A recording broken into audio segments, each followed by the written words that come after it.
Hello, welcome back to Mr. Arsenal podcast for another match day watch along. And tonight is a neutral, non-Arsenal, non-Lionesses, non-England watch along. It's Champions League night still, and it's the big one, really. Out this particular match day, from a neutral's point of view, Liverpool versus Real Madrid at Anfield, the kings of Europe versus the prince of Europe, basically, or princes. Whatever you want to put it. So yeah, it's going to be very interesting already because I know Mbappe, he's at Real Madrid his first season, failing to impress and live up to the hype and the price tag and everything else that comes with it at Real Madrid. Vinicius Junior, after recently being snubbed for the Ballon d'Or, is suddenly injured tonight and will not be available. And yeah, everything's going Liverpool's way this year so far. So, yeah, of course he's here. Of course you're here, Chris. Bloody hell. But team news is in. We're 6 minutes away from kickoff, by the way. And here we are, Liverpool. Kylian still in goal. No sign of Alisson yet, so maybe there might be a setback in training, or they're just on a rushing back still. He's not fully ready to even be in the matchday squad. So I thought obviously Kylian's doing okay so far. It's compared to last time back in the last season. Anyway, we've got obviously captain Van Dijk, Konate. Nobody looking at it. Robertson is playing at left back. Sorry, Bradley right back. So I'm literally having all the fucking squares now. You've also got Diaz, Nunez, McAllister, Curtis Jones, Ryan Gravenbach, or Birch, or even pronounce his name, and the main man at the moment, and the name on everyone's lips this week since Sunday's game, Mo Salah. And then you've got on 6 games, Jaros, Davis, Gomez, Endo, Szoboszlai, Gakpo, Harvey Elliott, Trent on the bench. So he's available, but he's on the bench. I can't think why he's not playing then. Nothing to do with the heavy links to Real Madrid. He could go in there for free next year, just saying, Chris. Kwanzaa and Morton as well make up the Liverpool bench.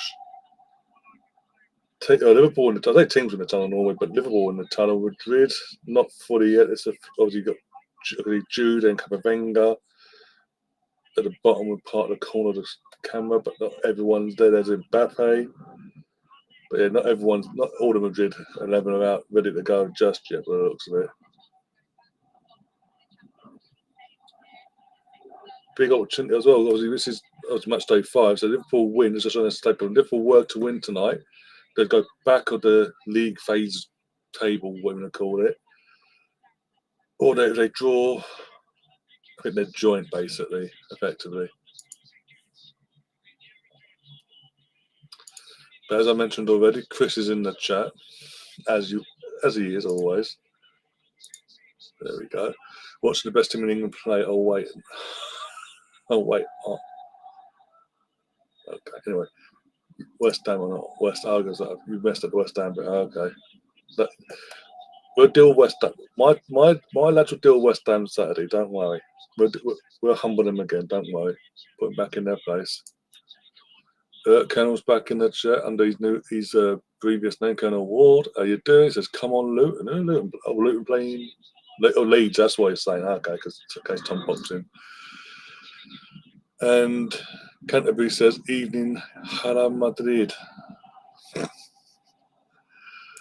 It'll be very, very interesting how we approach this from our point of view, because obviously we do want to see Liverpool dent out there. We want to see Liverpool shown not to be an almighty force that cannot be defeated more than once, basically. Hope LFC get a result against Franco's 11, says Stefan. Big up, Stefan, by the way. I did see you yesterday, so obviously a big result for you guys on Sunday, just gone against the United. Really unlucky not to win, actually. I did fear for you. When National scored that early goal, I did fear for you, I'll be honest. But no, you got your lads held on their own. Actually, they're going into the season, they're playing well. You just need the killer instinct from I think I keep saying Roy every time. His fucking dad's name. Liam. A bit more killer instinct from Liam, and you have attackers to sort of pitch in as well. But performance-wise, can't fault you, to be honest.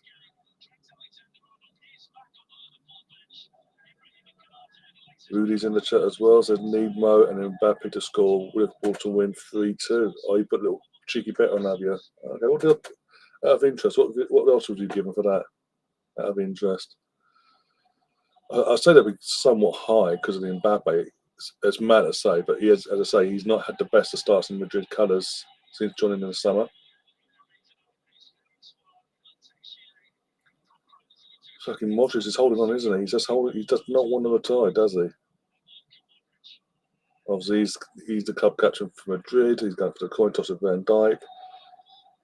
How many more years has Modric got? Let's be honest. As I say, like I've just said, I feel like he's just hanging on just for the sake of it. For the fear factor of what to do next. He ain't got a plan of what he wants to do afterwards in retirement. Jude, Camavinga, Modric. What midfield that is, though. Mbappe, and then obviously two younger players, up and comers. Kylian has been, yeah, that's what I'm saying. Compared to last season, when he advertised back in the last season, we had a bit of a wobble with his form. This time around, he's like he's learned from it, and basically he has more confidence about himself as well. And he's made some big saves actually. Aston Villa the other week, he had a couple big saves in that game, to be honest.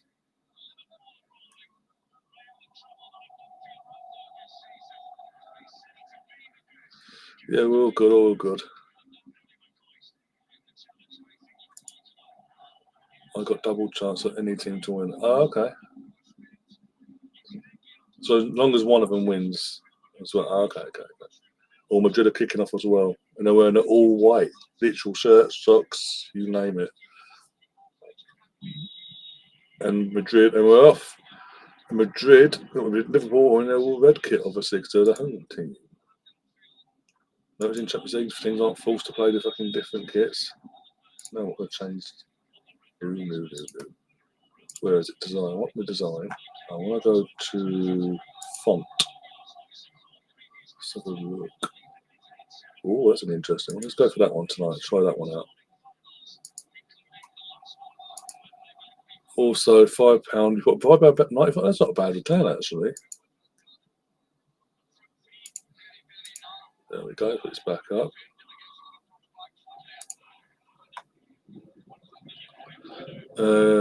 See you at half time. No worries. Yeah.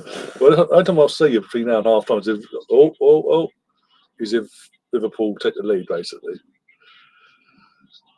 We all know that's going to happen. Let's be honest, Chris. I've done a 0-0 at half time. Always do that with Madrid. Yeah, it's a weird one. They have a weird hold over you guys, don't they? Mainly in finals, but still. At work to having towards Liverpool versus Madrid. Low rent football, yeah. Nothing compared to was it Leeds Luton, is it?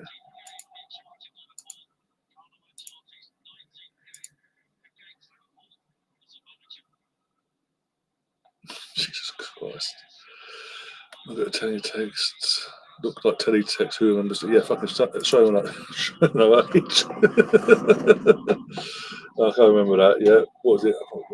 What was it for sport? I think it's 109 or no 901. And once you're in it, they give you all the numbers of what the stories of the day, what number to go for. Look at that particular story, scores, this, that, and the other. When the time when fucking football, every game wasn't shown left, right, and centre. And if your team wasn't on TV, you literally just put teletext on and watch to see how the play played out, basically, especially midweek.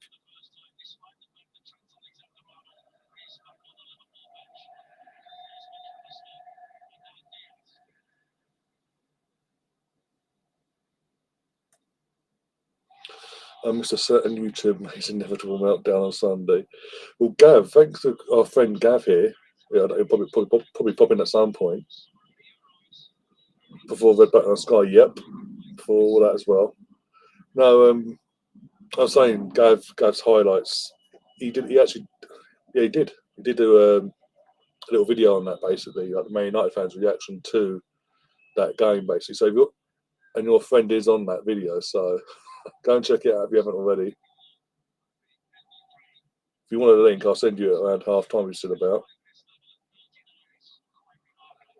Funny how the folks who try to replicate final score video printer are quiet as Leeds are winning. Oh dear.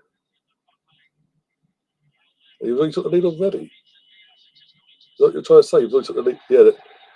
Well, talk for the video printers and all that, Tom. One of them's arrived now, Rosie. Oh, they're on the attack here, Nunes. Oh! Did that cross the line? No, ref says no. Oh my God! Madrid got off scot-free there. Keeper the howler. That was a poor Asensio saving the goalkeeper's blushes there. Almost got an argument because the keeper literally Courtois saves it, pushes it right on top of his fucking defender Asensio's feet, and he's literally like bang bang, and it ricochets to him. Boom! It's about to go, but the same player reacts quick enough and throws himself onto that line and gets that ball away from the cross of that line. Tried to get it away, but that for Courtois. Come on, that's poor. I'm sorry. That would be it would have been poor on goal from the defender's from Asensio's point of view. But realistically, Courtois should be doing better than that. Liverpool corner though, is it? That's what we do here. 1-0 leads already. McDonald's night shift staff. Oh, free kick Madrid. Leeds winning. Oh dear. I don't know about that, Tom. Hope you're all good, mate. No, basically, there's a few the people through the regulars basically. Last night was keeping us updated on all the games throughout Europe, including Man City. Here we go. Rosie's just keeping us updated in Champions League as well. Bologna gone 1-0 already against Lille. Rudiger playing with young academy player centre back. Yeah. Well, fair to the lad, he fucking recovered quick enough. He didn't just go, let it hit off his foot and just go in.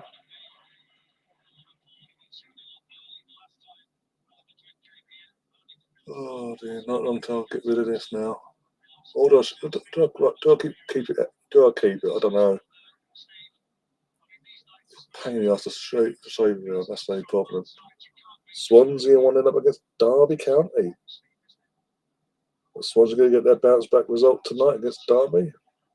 That'd be interesting. Or they fall apart like they did on Sunday. Was Sunday or Saturday? I don't know.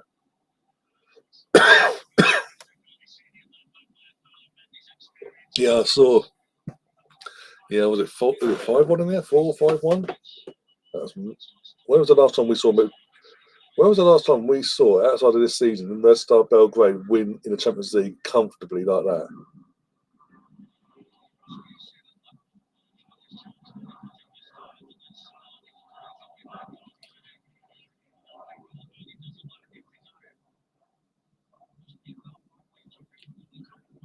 Oh dear. Rosie, by the way, you're in the chat. So I'm not taking the piss by myself asking that in interest because I know you guys play tomorrow, Europa League. Who have you guys got in Europa? You're home or away as well? Just taking an interest.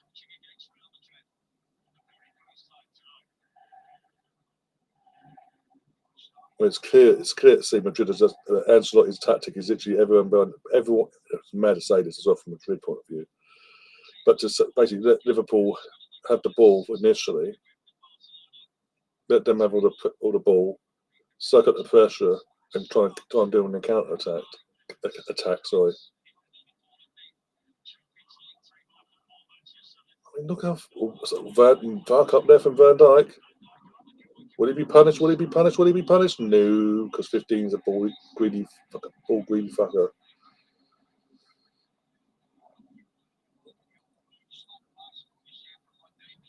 Yeah, I know. Tell me about it. As you say, it was damn at NPR costs. Fucking Valencia was in the early 2000s.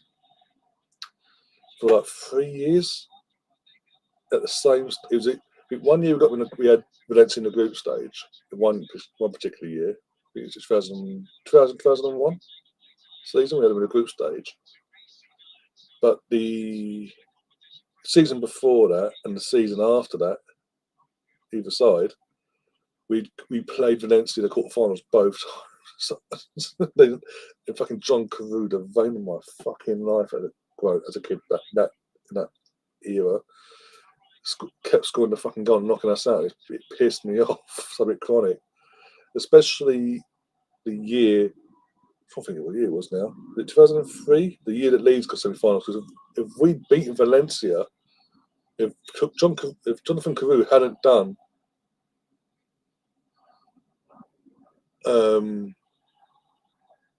that winning goal to knock us out in the second leg of that year, we would have played these in the semi-final.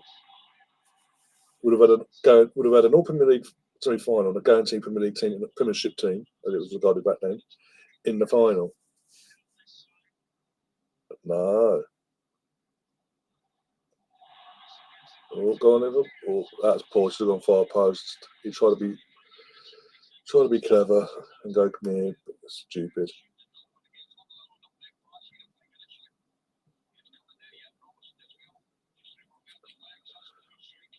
Oh, who was it? So it was Valencia, Belgrade, Olympiacos, Shakhtar for a few years we had in the group stages or whatever. Porto was one as well, briefly, in the mid-noughties.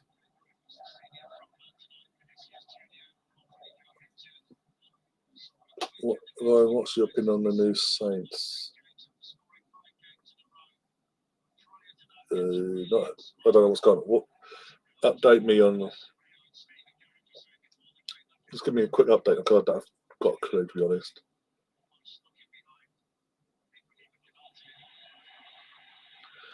Then Barcelona, no, fucking Barcelona and Bayern in the back end of Wenger's time in the Champions League. Barcelona and Bayern, the vein of my fucking adult life in the 20s. Fucking every fucking year.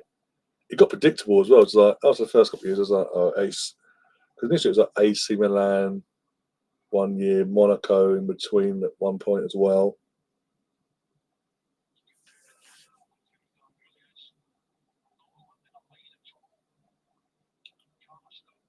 But yeah, fucking Bayern, Munich and Barcelona. It's so predictable. It's like, Arsenal through to the next round, the first knockout round and all that. And you just knew, as Arsenal, because we just sat here like, what is yours going to happen? We know who we're going to play. It's either Bayern or Barca. It's just pick your poison, basically.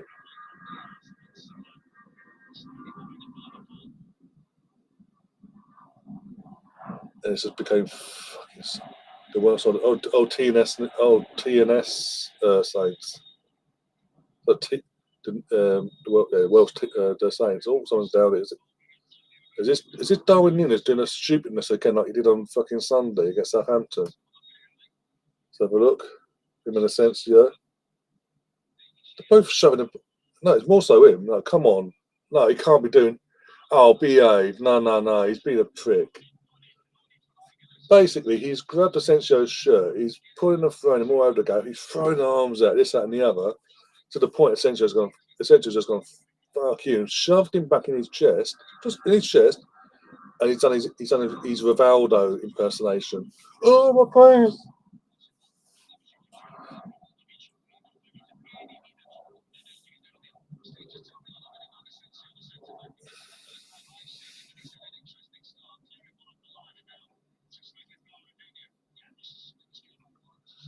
Want to join the English league but stay in the Welsh league because get Europe every year. They can piss right off. The only reason they want to stay now in the Welsh league is because of this new format. They're going. That's both people are about to say. He can't just book one. He's got obviously book both. Fair enough. But Darwin can't play the innocence. He can't play the innocence there. I'm sorry. What a fat. But yeah, the only reason the TNS want to stay put now is because obviously with this new format, they're guaranteed to actually make the competition proper. So they'll get their long as they do their bit in the qualifying, as very minimal as it is now, they're basically got a better chance now as a World Cup and the Welsh League to be representing that league in Europe, be it obviously Europa League or whatever, or Conference League. So of course they're going to go, yeah, we'll stay put now. Ridiculous. Even so, even if it weren't going to benefit them. Sorry. Well, no, I wouldn't. No, they can pick. No, just go away. We want European, mate. You're okay. You're done. You go down to the bottom tier of the pyramid, and you work your way up. So, see you in 20, 25 years, when you eventually get into League Two. But we're team this. We to be a professional team anyway. No.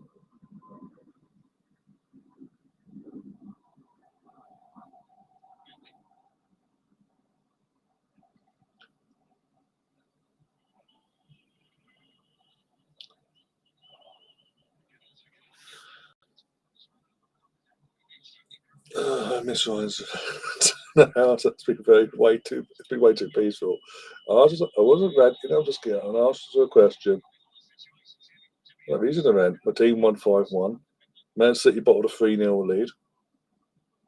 Man United didn't get their new manager bounce that they hoped for. It's Ipswich. If anything, they should have lost. Let's be honest. I've got nothing to complain about, really.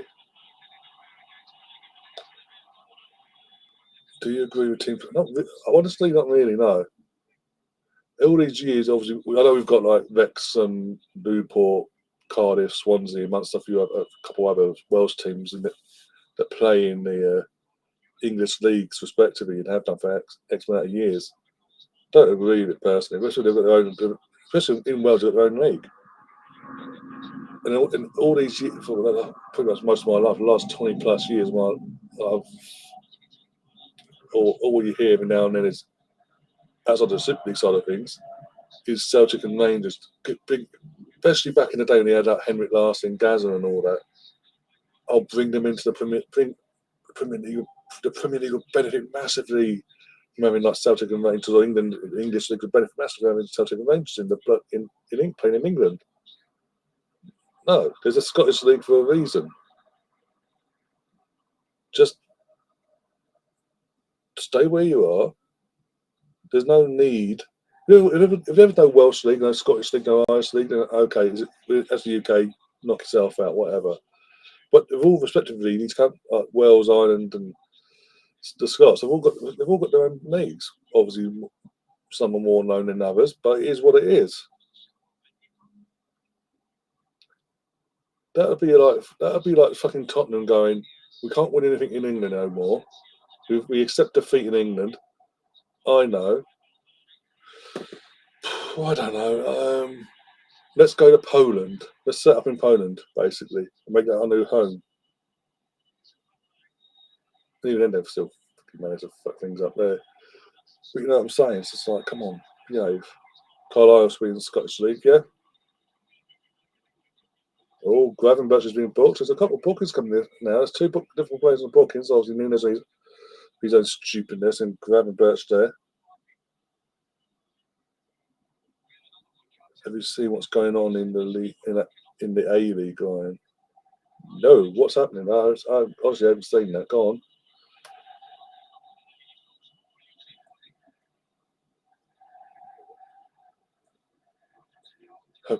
Miss it, pick up yourself. How you doing?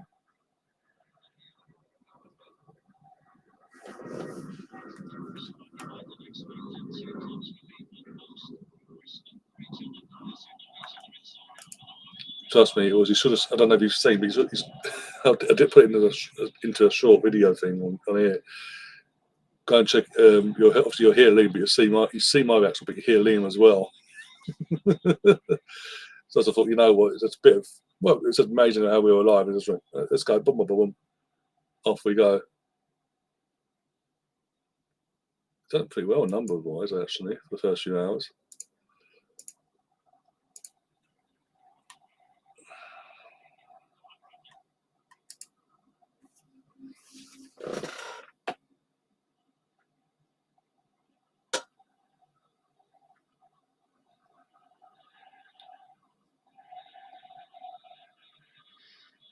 Obviously, Catherine's not joined us yet, but she by the way, for anyone that doesn't know, Catherine did cash out in the end, so she did make a still a decent profit actually from her bet last night. It was this game she was worried about, and now she's cursed. She's going to curse us all. She was all in the group chat afterwards on WhatsApp. Like, this is the game, obviously, that you could go either way, basically. She listened to us, cashed out, and now she's like, even though she's done another bet for tonight, she's threatening basically. If all obviously it was this one ends a draw, Juventus and someone else wins, she'll kill us basically because she would have been 10k to the 300 in dollars. Either way, still at the end of the day, one way to look at it is obviously either way you made a profit. So 10k would have been nice, as she said earlier, but here's what it is. Tom said, I turned the TV off and Man City went 3-0 up. I think most people did, to be honest.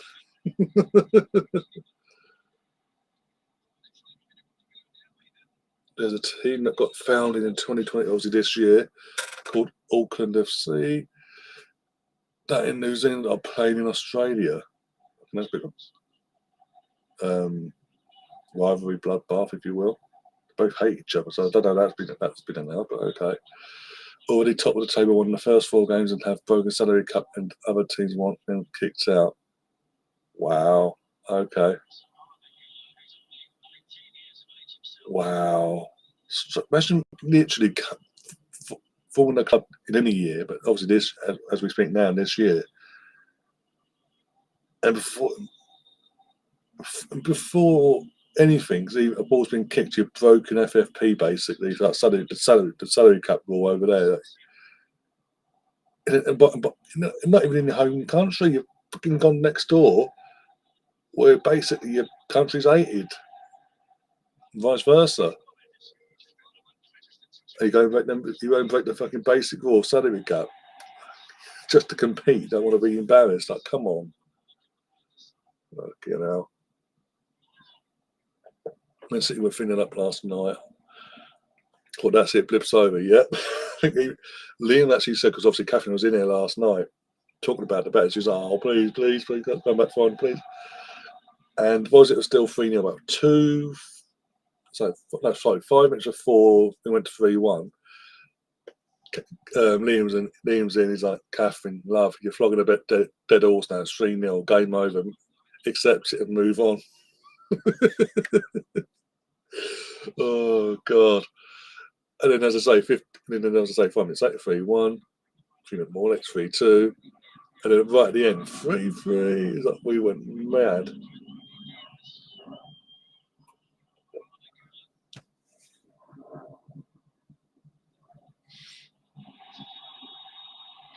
Oh, free kick of Darwin needs to be careful. He's on the booking.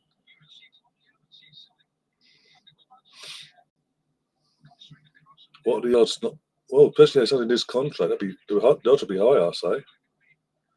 If he hadn't signed a new contract last week, I think the odds would be lower than what they are now. I think they'll be a lot higher now. The fact that he's literally harming himself. It's got to that point. That's concerning. Taking back and all that aside, that's concerning.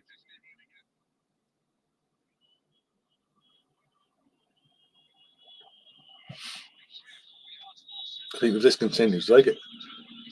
Oh, here we go. Sorry, that's Paul. In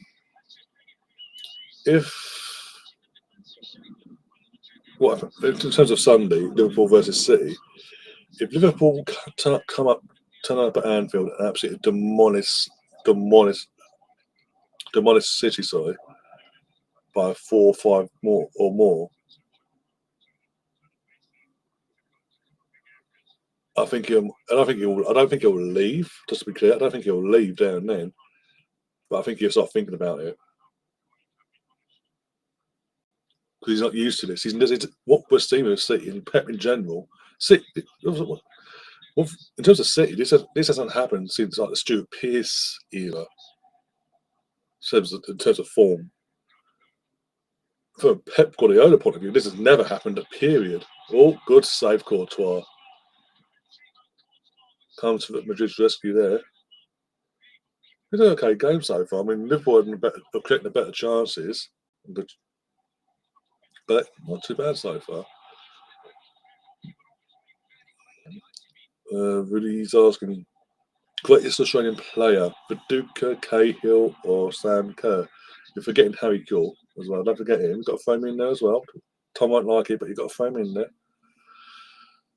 I don't know. I mean, Sam Kerr, he's a fantastic player. He represents Chelsea, he's a fantastic player. But Viduka, yeah, like Tom says, Viduka, for the time, from his point of view as well, in terms of when he was playing as well in that time frame, coming from never obviously another continent to England, and just and to a club like Leeds, they're a big club. Even then, they're a big club, and slotting into a Premier League, Premiership as it was called back then, and absolutely smashing it. And even when after he left Leeds, he went towards Middlesbrough briefly back into his career. He was brilliant there as well. So I'll say Viduka personally. Oh, Mark Schwarzer, that goalkeeper who played for Fulham, and you signed for 2 years as well. Don't you forget that. Oh, Mark Schwarzer, yeah.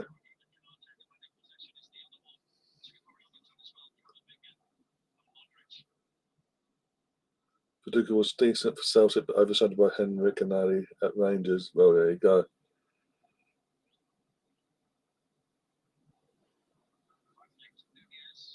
Colonel says unpopular opinion, but you're just trying to upset Stefan now because you got to upset Tom because Tom's team's winning.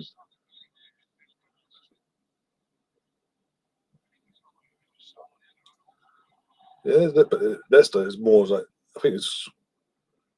Did he even? I don't think. Did he even play? I think he might have played 1 or 2 games with Leicester. That was weird though. Because honestly, thought in terms of his time at Chelsea, I thought he'd retire after Chelsea, but he kept going. He just wouldn't accept that he was no longer good enough to be number one. Oh dear.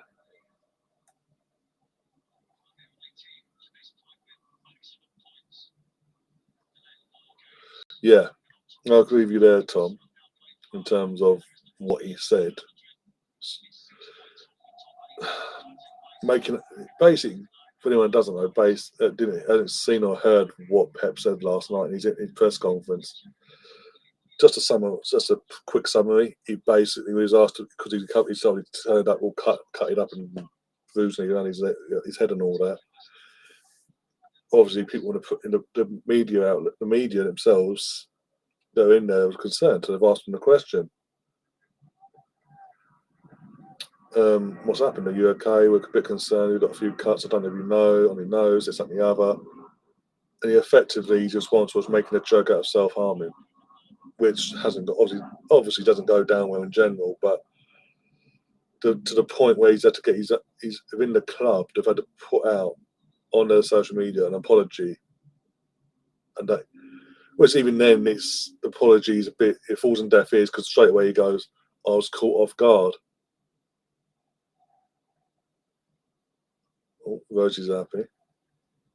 Oh, Celtic go and go. Oh, okay, that's why you're happy. I'm going to say that. Also, maybe having this game, maybe.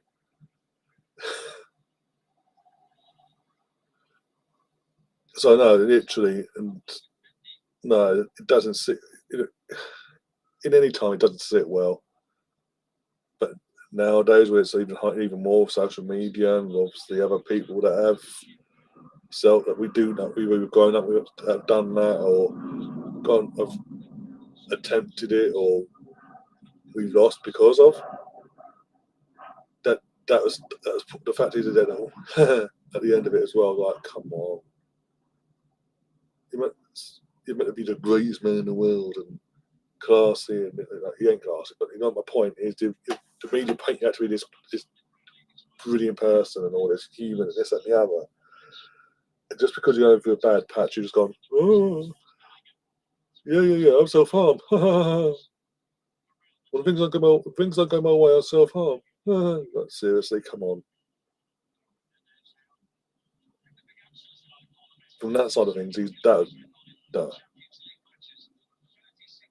The fact, as I say, the fact that they got the attention it got from certain charities and all that, rightly so, that deal with all that side of things. And then this club himself have had to come out on his behalf because obviously he doesn't have social media and send out an apology on his behalf.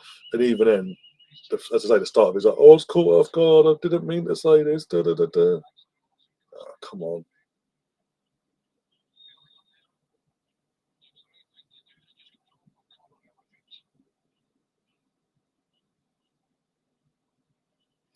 Oh, big game, big goal in West London. QPR 1, Cardiff 0. Brownie will not be happy if he's dead awake.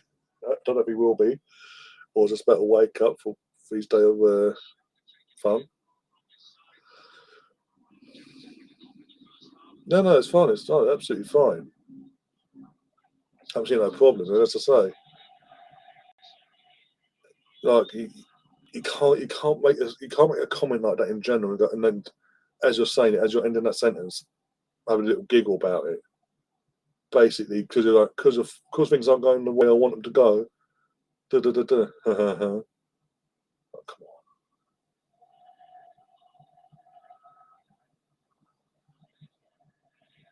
But yeah.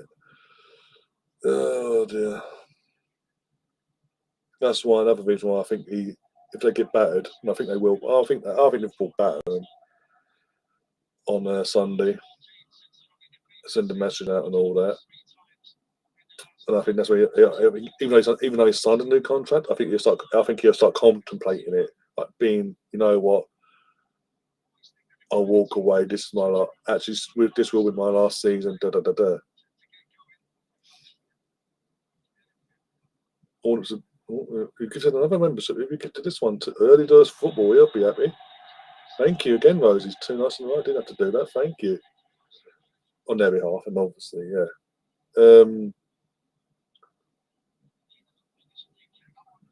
And then might get if Sonia wins the Champions League in her first season, then yeah, because obviously Emma did everything she could, and then all the other competitions throughout the years. Champions League wise, if she comes in the first attempt, even though it'd be pretty much Emma's team still, but if she comes in at the first attempt with putting her touch to things, and they go on to win the Champions League, everything Emma's built will be out, sort of not forgotten about, but basically, like you say, it'll be Sonia would eclipse her. Sonia, the media would eclipse her as a Chelsea legend, no matter what, going forward.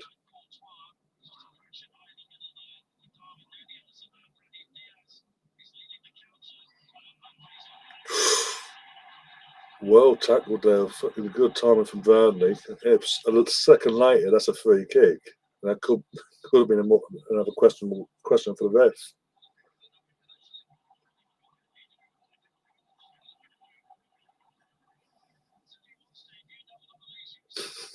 Jesus Christ, that man.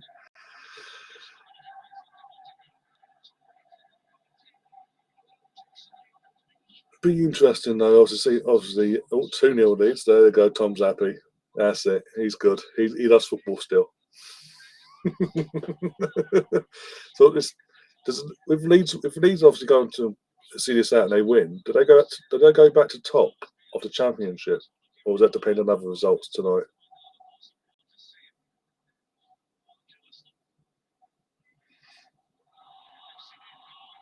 Oh my God, Courtois! That's twice now tonight. He's made a pig's ear of a save that almost throws him under the bus there.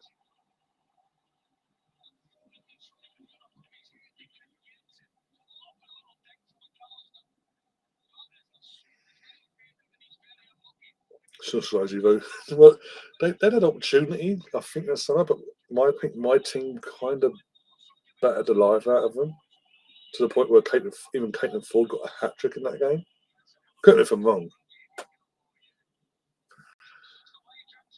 But it'd be interesting. Obviously, all the three English clubs have qualified with 2 games to spare for a knockout for the quarterfinals of the Champions League. So it's going to be interesting who we get. Obviously, Man City can't play Barca because obviously they played them in this side of things. So it'll be interesting who Chelsea will get as well,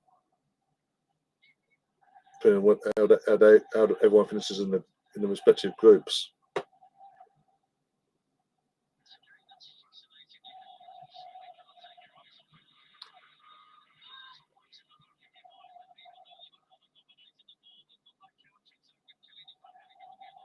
Obviously, I just want to make sure. I weren't sure whether it like dependent on other teams as well.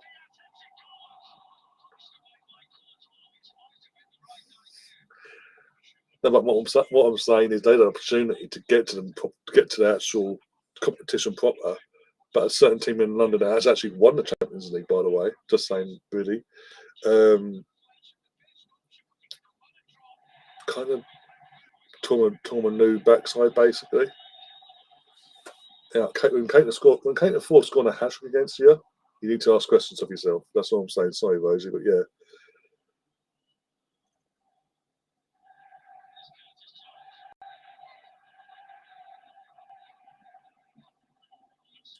When was the last time the women? We're talking about the women's team. What was the men's team have been in the Champions League recently and got torn a new one? And affects Steven Gerrard and Giovanni.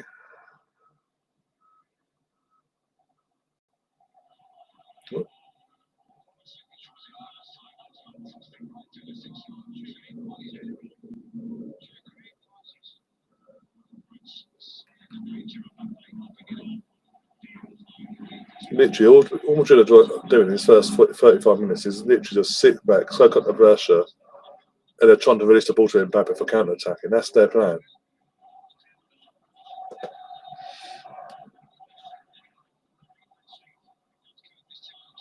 Oh my God. Rudiger getting the team out of trouble there. Rosie the promoter, yep.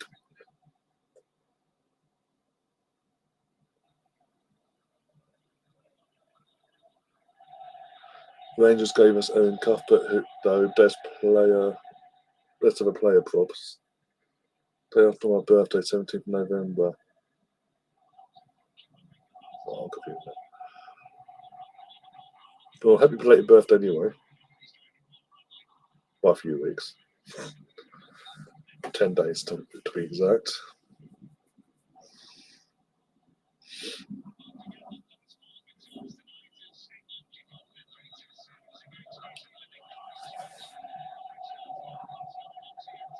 Oh, that just wants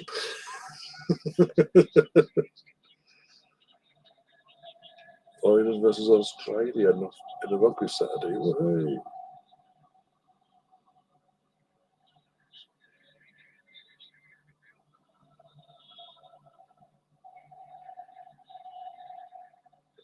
So, out of interest, guys, I'm assuming it's still 0-0 with Juventus and Villa and the Dortmund game. I'm assuming because I've had no updates in the chat from you guys. And underrated, yeah? Well, you could say that because obviously because of how good your squad is.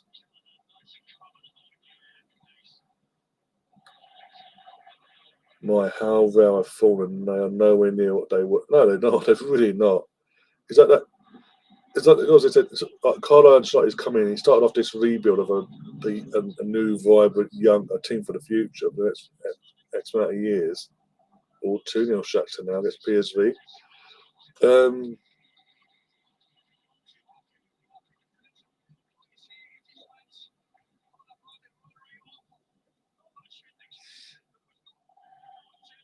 Of saying that, but yeah, it's like you're going through this rebuild, but there's certain players like Modric that won't fuck off, and they're just going for that.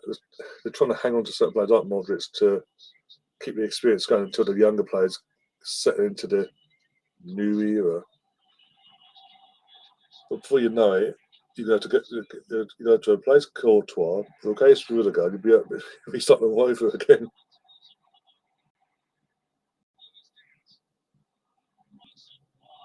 But saying that, there was not last year. Obviously, they won it last.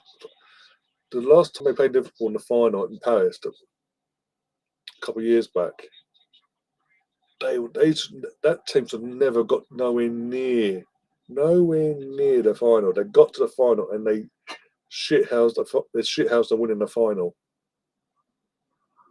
Obviously under Don Carlo, but that's not the point.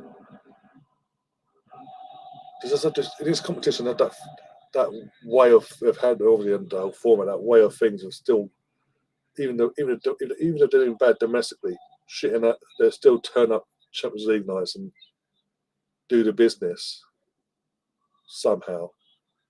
But obviously this season not been the best start for them in this league. Ironically for them in this fucking format, the format that they wanted to do anyway via the Super League malarkey. He ended himself. He went to Spain, and he think he really liked the paella and the food over there because he just got a bit carried away with himself, and then suddenly he was getting because of obviously he's a bit heavier then, and that's not body checking. I think he just got a bit heavier. He was getting more injuries. It just never worked. I think timing just never worked for him. He never fit. He never grasped the concept of the Galacticos and what it actually was about. To be a Madrid player, he just thought turn up and he had to do a job still.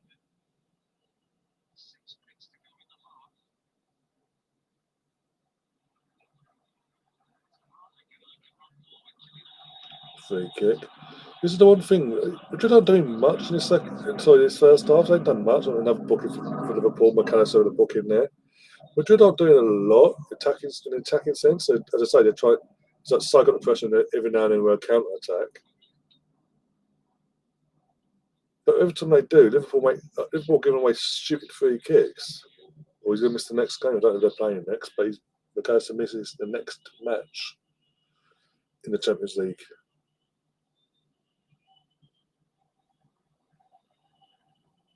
Of course they are. You would think, especially after the debacle of the Super League, trying to pull away from that and it's still kicking the toys at the pram in the aftermath of teams pulling out and all that, and then eventually getting their way anyway because of this new format. That either way, but UEFA would fucking cut ties and say, you know what, fuck you. But nope, can't do that. Don't be silly. Bellingham's been quiet, yeah. I'm not noticing him on the ball once. I've not seen him on the ball once in this game.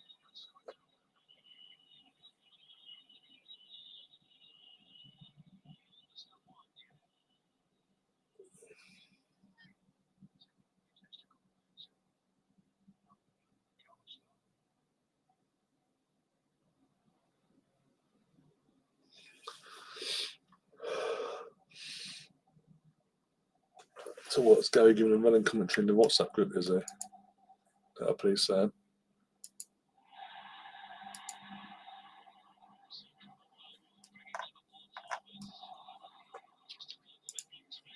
Pardon me. Excuse me.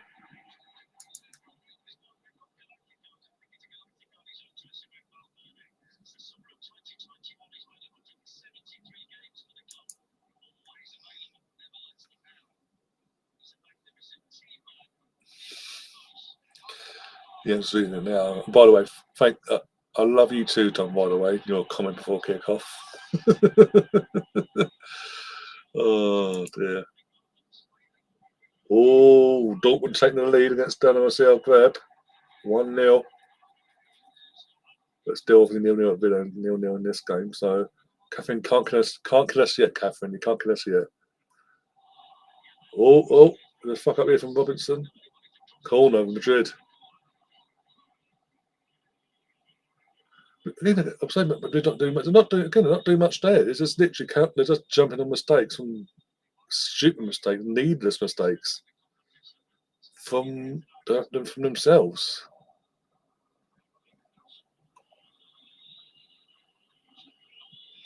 Like so, and then again, big up Rosie. Like Rosie says, make sure you're smashing that like button and subbing to the links above that obviously is provided to you on the chat.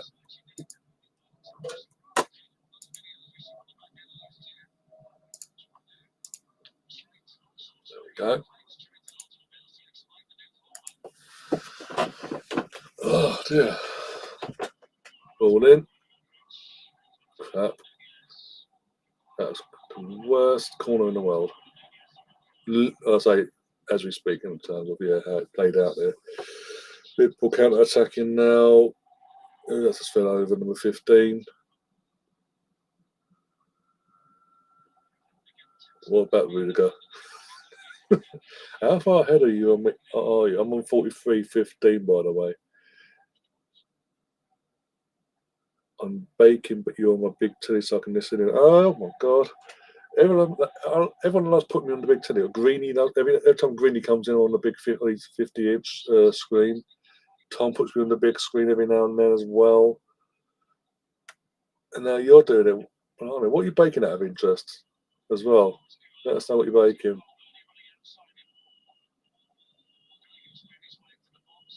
Anything like last night, food coma for everyone. Ryan made it to big time, yeah. I mean, I fucking got bloody a journo that I bloody called out. Was it not last? Was it? I can't think when it was now. What year it was? Took a couple of years back on this channel for his stupid social media tweets that basically caused a shit fest, basically. In a space of 24 hours, number of times, by the way. I obviously did a stream calling him up. Well, none of others gave my opinion on it, called him out, said it basically just completely unnecessary threw certain player under the bus over a certain situation, didn't need to do that, made things 10 times worse, and that's it in that moment as well, etc., etc. And my respect stream's gone out the window, except it's a good hour stream, and the said journo has now come across that pattern and he decided to follow me on X, and then put the day after, like 12 hours later, finds me on Instagram, follows me on there, and then DMs me saying he's come across my video. He sees I'm a passionate guy, and he would love to collab after seeing a video where I basically I'm not impressed with him and I'm calling him out for his stupidness. He wants to collab. Okay, because that's not a red flag. So yeah, I've made a big time, haven't I? Blimey. We've even got on this bloody channel sponsorship now these days for the foreseeable. Put this back up for anyone that's going to come across this later.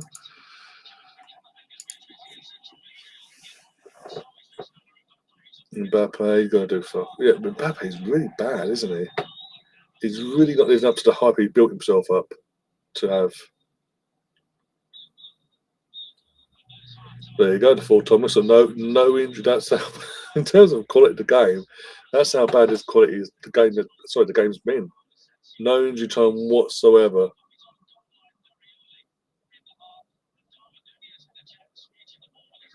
0-0 half time. Just literally like Liverpool created the better chances and had the better opportunities to score in this game. And Madrid, as I say, just sitting back trying to suck up the pressure. Their game plan, suck up the pressure and counter attack and just pin it to Mbappe every time, pretty much, or whatever. It's not worked once, by the way. Not Kelly, the goalkeeper, might as well just get himself a chair at half time into the goal, sit there, make himself a cup of tea, and just watch the game play out because he ain't going to have nothing to do, really. Joan guest followed me after coming across my video. Oh, that's okay. That's cool. Boom, bet one. There you go. Exactly. There you go. Chris, how you doing? What have you made of that first half then? Yeah, I mean, from your point of view, YouTube has lost toxicity. It's mainly, there's still obviously the fat in Spain and his mob. Barring that, it's okay now. It's better these days, yeah. I'll give you that. But no, the said journalist is, just like I say, meant to be one of the big journos that works within the club within the Arsenal, and basically decided to put a tweet saying certain players jumped on a plane to Germany with the team. This was for pre-season. and then literally half hour later deleted the tweet, gave us no information on that reason why until literally the next day. And in that same tweet, he went, "Well, I apologise for any confusion, knowing the situation of around that player at the time." And as I say, as I went live, I was like, "No, I can't do it. This guy pissed me off." And as I went live, rented it out for a good hour, and apparently he's recently come across it and he wants to do collabing, even though I basically selected him off, respectively. But you know what I'm saying? I called him out for being unprofessional, basically, as a journal that works within the club. High pressure, final third, both rubbish. Yeah. I think Madrid are the worst of the two. Massively. That's insane. It's insane to say that Madrid, from an attacking point of view, have dropped off so badly. And then Mbappe just he doesn't look comfortable, or he's not settled in whatsoever. All the pressure he's putting himself with making this move to Madrid eventually, he can't handle it clearly.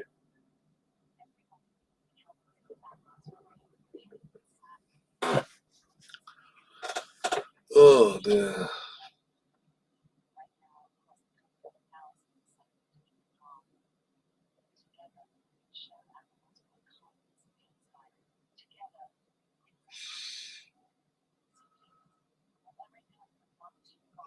Oh my God.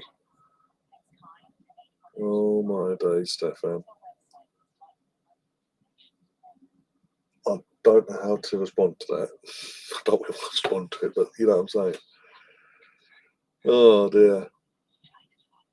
Why is it every neutral game, by the way, every neutral game I pick to do, 9 times out of 10, they end up being dull 0-0s or a scrappy 1-0. But the game in general, just we end up talking about absolute bollocks. Got to need 9 on 2 hours. The games I pick in terms of the teams aren't fucking. Yeah, you know what I'm saying. In Champions League final, we always do Champions League final no matter what on this channel. Oh, there we go. Ruda signed an agreement to become Leicester. Oh, is that just breaking, is it? I can have a look at that. I think he'll do well. I think he did obviously he won the Indonesia with was it PSV? Anyway, he won the Indonesia there. Was it PSV or it was PSV? It was PSV Eindhoven. I remember now because he managed against us that one season. He won the Indonesia there. In a brief interim time he had at United, he did obviously got the team playing, got some decent results there. I think it'd be good for Leicester. I think he would be good for Leicester in the long term, for a long term, as long as they stick with him and don't go, oh fuck no. But they've got to back him. They can't just bring him in now with this squad and not bring any players that he needs for his philosophy in January. Even if it's 2 or 3 players, just to put them into the spine and build around that. They've got to, because otherwise you're asking too much of him for this with the squad that he's going to inherit. Then let's have a look.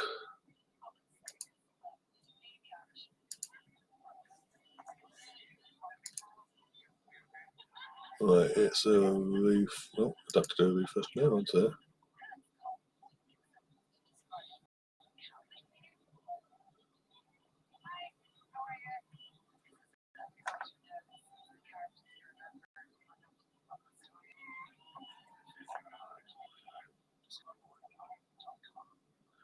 Let's have a look. You know what? Sky Sports first. God, right.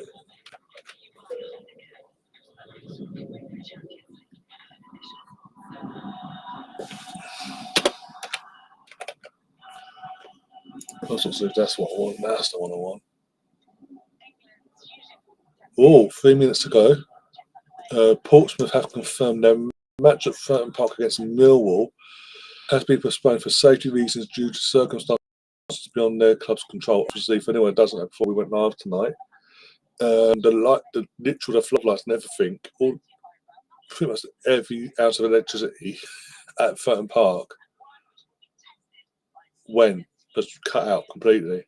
And clearly they tried to get it going, and they've given up in the last few minutes. They've given up the ghost, and the game's been called off. So it'll be played at another date now, probably in the new year as well. Which is weird, considering, as I say, the entire state, as I say, all the lighting and the electrics in that electricity in Furton Park is cut out. Just completely cut. Behind the scoreboard, everything else cut. But when the camera's gone panning outside of the stadium, like two streets beyond around the stadium, street lamps are on. So I don't know what's gone on there. There we go. Leicester City have made an offer to Ruben Nestor for him to become the new manager. He's expected to accept. Oh bloody yeah, okay. I think it'd be a good one for them.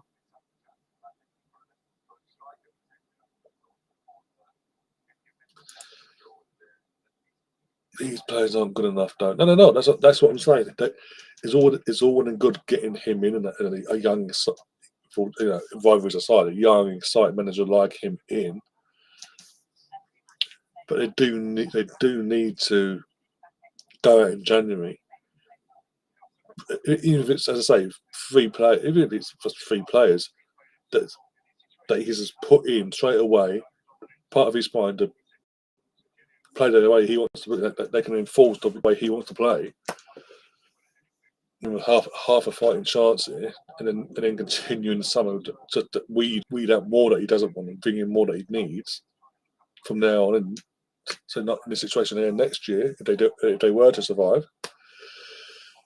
But if they don't, if they just go, well, you can do a loan here, a loan there, but it's nothing concrete. He's in the honey. He's in the honey for nothing, but sorry. What's happened to Gareth Bale? Bloody hell! He's got. Sorry, isn't that? He's a bit thinner. Or I say a lot thinner than usual. And he's got rid of the man bun. Still got long hair, but it's like the hairstyle throws me a bit.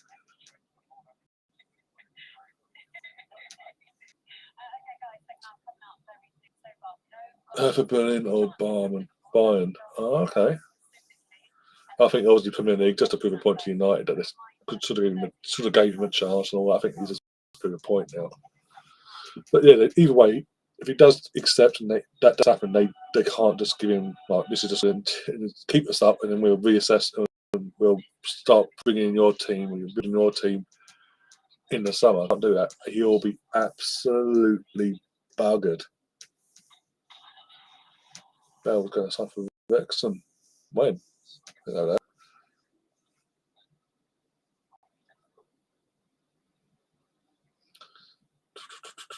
United might loan him Ahmad or something. Yeah, it might do. Yeah, he might do. Might call in a couple of waivers, maybe United that make for players that maybe won't get enough game time between now and the end of the season, or don't fit into the Almiron's setup, basically, maybe. Or not just yet, but obviously they want to see him. They might do in the future, but they want to send them out and all that, get some game time, and build experience elsewhere. We've seen it before, was it? Excuse me. Wrongly, in my opinion, but when Sir Alex was there, and obviously his son Duncan was managing at Peterborough and all that, he kept loaning how many players every season to Peterborough, or wherever his son would end up in between them multiple spells he has there. And when play again, you've seen it before. Ex-players like Steve Bruce's and all, they're starting out. First place they go to, the old clubs that they used to play for, i.e. Man United, for academy players that could be good enough to, in their opinion, to play for the club they are currently at, be it Championship or Premier League. I think it'd be good for him. I think, as I say, for the few games we did see him at Premier League level, the Chelsea game on side, he got him some decent results. Obviously, Leicester City's a different. That's a different kettle of fish because of what he's going to be inheriting there. It's different squad, different standard of a player, but yeah.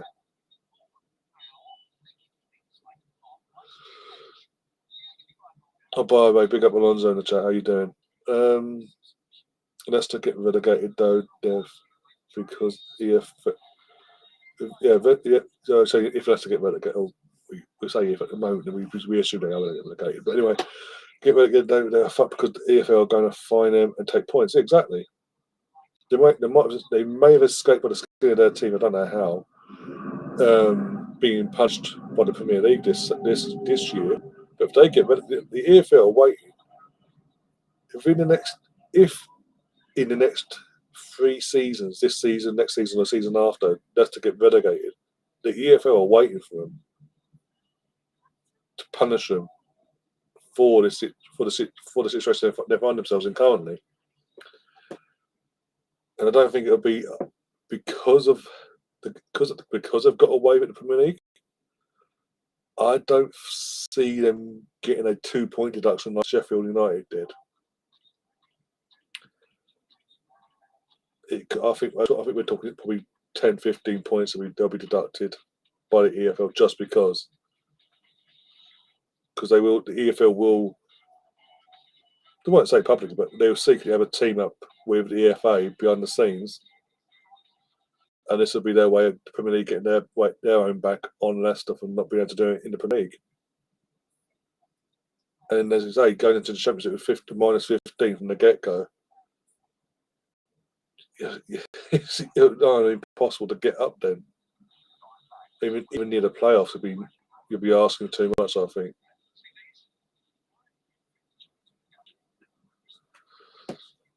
Anyway, how's Leeds doing anyway? Is it half time still?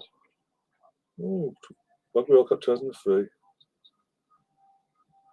Or Discovery doing a little documentary thing. Okay.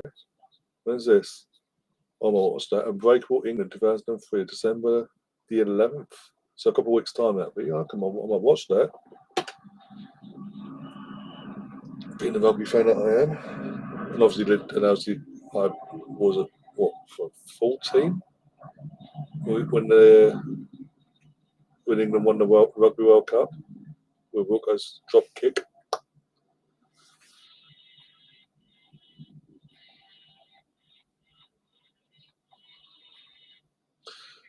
They think better than they are. I think they're better than they are.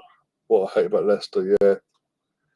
But it's more so obviously under Brendan Rodgers, was it? They won the league. They had that drop off from winning the league for a couple of years because obviously that season they got with Ranieri. The following year Ranieri got thrown under the bus and then eventually got sacked by his damn players because the player power went to death. They deemed player power and that was it basically. What on earth what was Sir Michael doing? Sorry, I've just seen now the Celtic own goal against Bruges. What on earth is Sir Michael on? He literally, if he stayed put in time, he decides to run all over the gaff, over the penalty box, and runs away from where he just runs across the face of goal towards the fucking end of the box. Doesn't tell no one clearly. And the defender goes to pass it back to him, he thinks he's behind him, obviously. He goes in. K&L.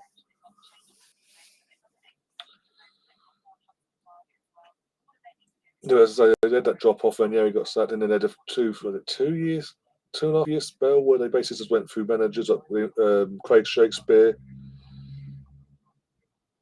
taking over full time from Ranieri and got his co-appents by the same players. And then was it Puyol?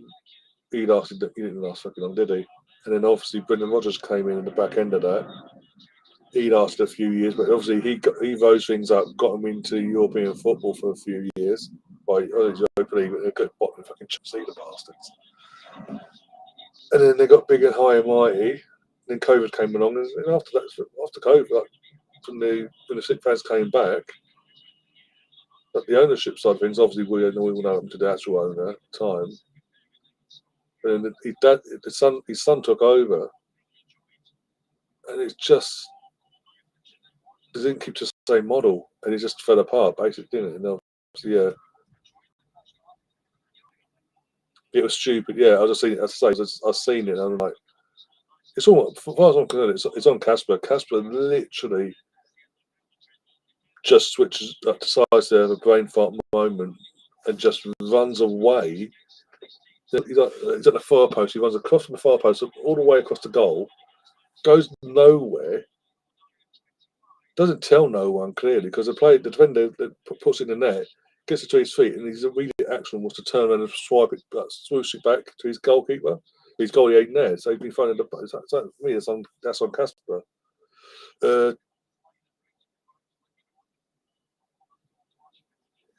What's this? What's this? Vaughn, what is your opinion on the old school Chelsea logo that just says CFC with the line? I prefer that. I like that. As a neutral, I like that. I prefer that. Oh, one sec. Cleared. I prefer the old school, I'd say the retro-ish, what you call nowadays, retro old school badge, the previous badge to what you've had since 2005. You changed it, didn't you? You did the 0405, and then from 0506, you've had this current one. I prefer the old one. Is there rumours that you're going back to that old one, or this one you've got? Like our one, it's too cartoony, and it just doesn't. It's just it doesn't. I don't know. I prefer the old school one. Screams Chelsea, and yeah, and even if I just kept with that would have been, as you were growing, would have been massive in terms of connection with new fans as the years go by and all that. The Arsenal logo of the Christmas tree was so bad. The Arsenal logo of the Christmas tree, what? No, you confuse me now.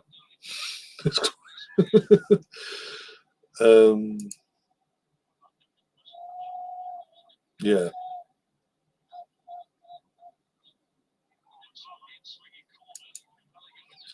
I like the blue yellow, not the red one though. Yes.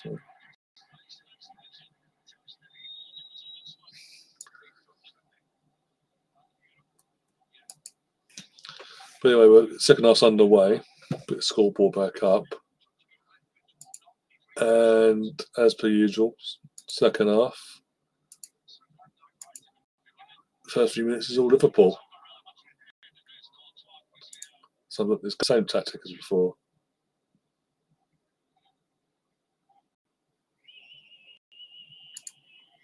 It's only for the third gear. You're basically trying to do what we've done with the cannon. We've been doing with the cannon for the last few years.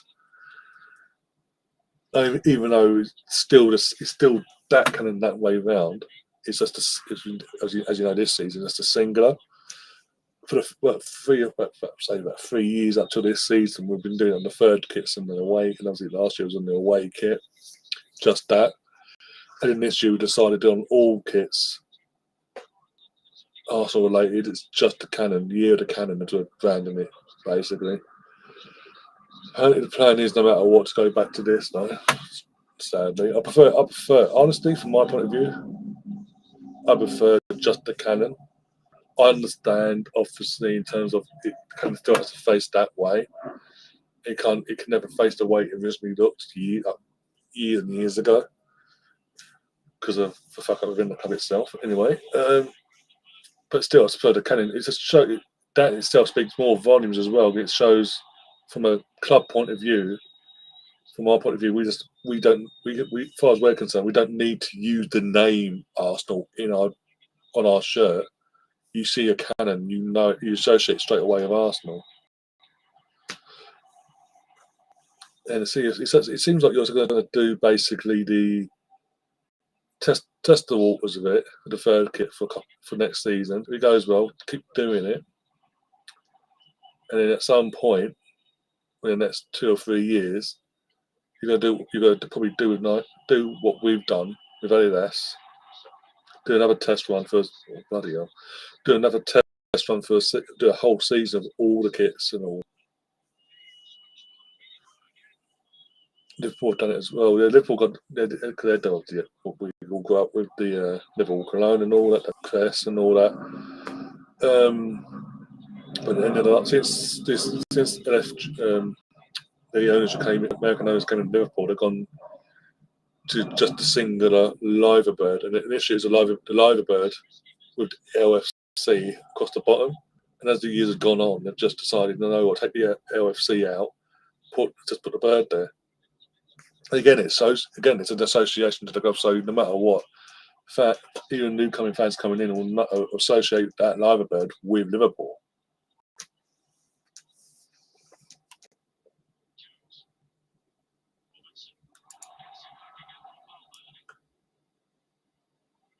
The kind of nowadays, that is not the right way around. It used to be facing that way. And the old school badges, like the retro badge and all that you've seen some of the hoodies that I have and all that, and the shirts that I've got, the kind of faces that way. But for reasons I've mentioned before, or what save, Courtois again, that should be 1-0. It should be 1-0 Liverpool. Yeah, Villa changed it too many fucking times. I mean, last season's badge for Villa was effectively a Chelsea badge, but in Villa colours. In my opinion, you might think I'm wrong, but you look back at it, it was basically the same badge as yours, but in Villa colours, with Aston Villa instead of Chelsea. That was it. That was the only difference. 1-0. No, I had a whistle. Goal's been given, I think. I heard a blowing. I don't know if that's been done or not, but it was 1-0 Liverpool, as far as I'm aware. It's a scrappy one as well. But it's been, to be honest, it's been coming. It would have been fucking woeful.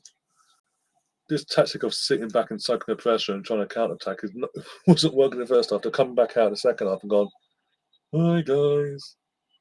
Well, there's Catherine. Now Liverpool scored, Catherine's here. Oh, there's Chris as well. Let's have a look at it. What did I hear a whistle? Rushing from the crowd. One sec. Let's have a look. Ball in. No problem there. No problem there. No, perfectly good goal. Perfectly good goal.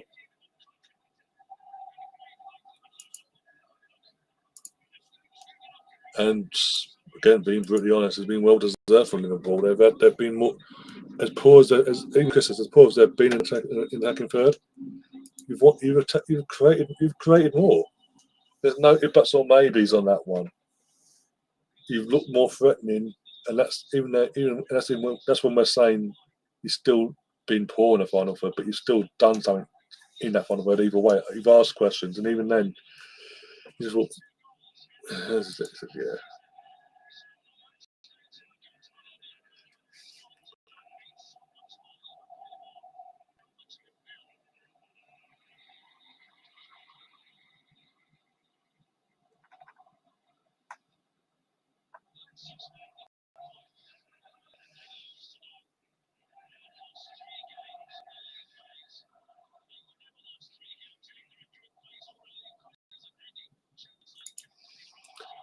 I did mention it last night, Catherine, to be fair. But glad you're here anyway. Obviously, as you come in, Liverpool scored, so clearly it was a wait for you to come in. Oh, we got McAllister. Almost 2. Almost 2-0, game over. As it stands, is it? Real Madrid are 24th as it stands. So basically, they're hanging on by the skin of their teeth to a playoff spot. And they're on the verge of their third defeat. Imagine they don't even qualify for playoffs. There's 3 games after this left? Yeah, 3 games. Imagine they don't qualify. Imagine they don't actually qualify for even playoff spots. And they're out straight from the off after all the hoo-ha around this setup.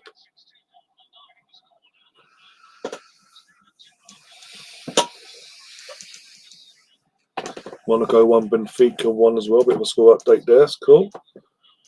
Not even Leeds in this 24th on the table.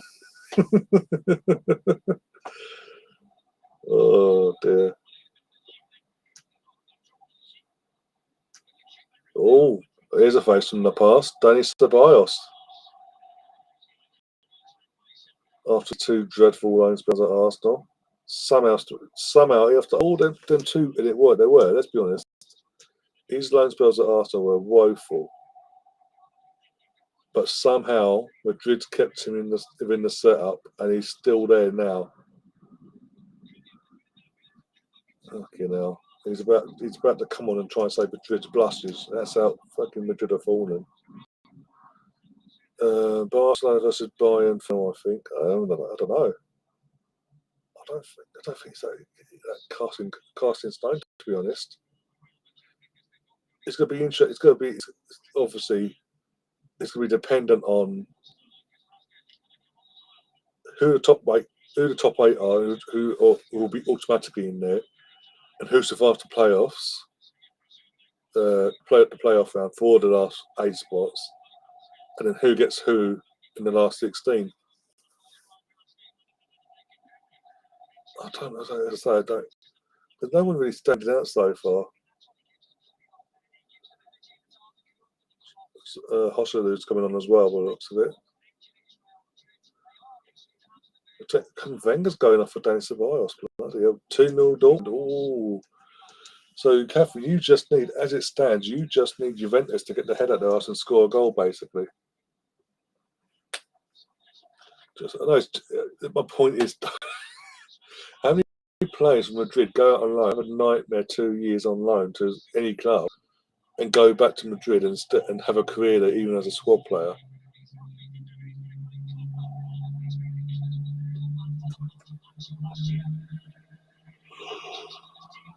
Oh dear.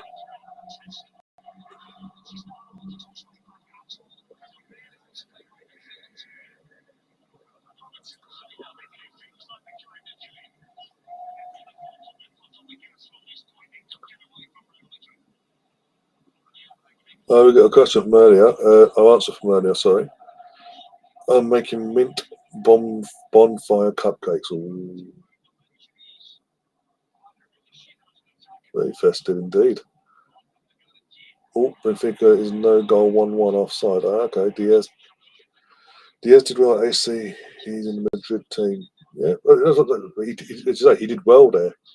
Danny Ceballos did not do well at Arsenal, from our point of view. I think if it wasn't for a pandemic, he would not have gotten a second year at Arsenal. If I'm being honest, I think Arteta just felt bad. Obviously, it was the pandemic side of things, and then obviously he only got like half a season under Arteta because obviously first half was Emery that whole debacle as well, and because of the pandemic, didn't really get much time to actually train and work with Arteta to see if he'd be actually able to fit the system, etc. But yeah, so he got another season out of us. But even then, it was like early on you could tell, no, not working, not going to work. Okay, let's move on now. If Juve score, I might just take the cash out 5 to win 100. Cash is out. Is that out? It's currently at $3.50 because Monaco and Juve drawing right now. Okay. Oh, Penta who? That's the question, Stefan. Penta. I'm assuming to Madrid because going for fuck's sake.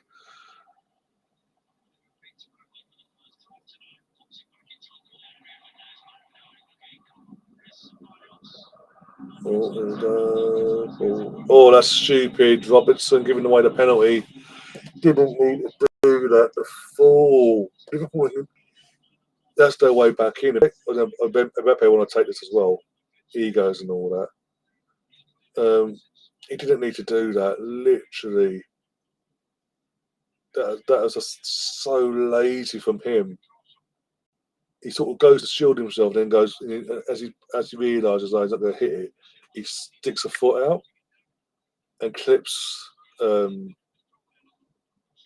remember his name now. I fucking said it 2 minutes ago.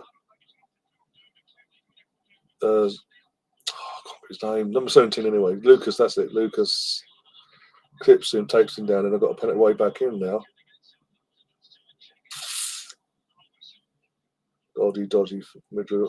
Again, Egos FC, but the biggest ego there nowadays, and Mbappe's going to want to take this. Do I get my Kenyan goal? Maybe I do. Celtic have equalised as well, apparently. They are checking this still on my end, anyway.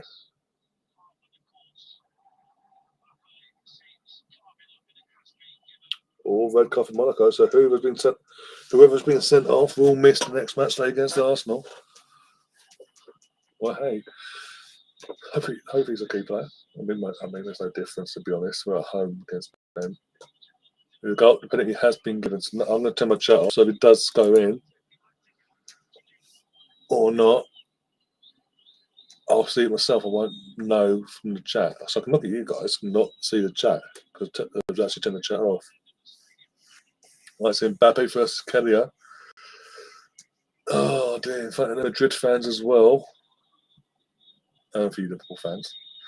Here we go. Steps up. Here we go. He missed it. Mbappe missed. Oh, my God.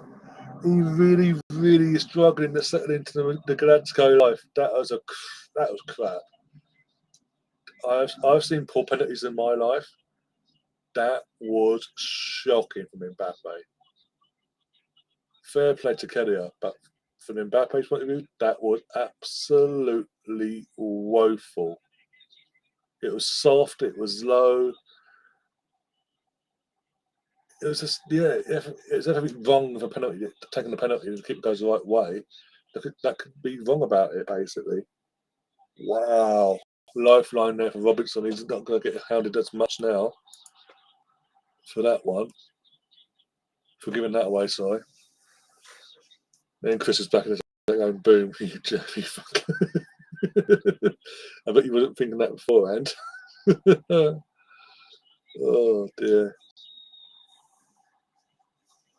We can't drop Kelly. Well, that's a big question. That's the question now.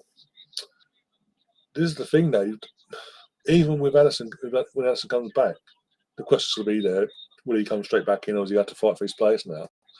But also, you've gone and brought a do number one for next season. What happens now with Kelly? Because obviously Kelly's going to be thinking, well, I'm doing all this. Yeah, I might get. I may as well go because obviously you've already gone and got a replacement for Alisson. You're not giving me a chance, so there's no you as a club are going to spend that money on that goalkeeper and make him the number two to me. So I'm out of here. So you've just caused yourself a big problem there, I think, because obviously he's getting more and more taste of top flight football with Liverpool. He's going to want to get that elsewhere on a full-time basis.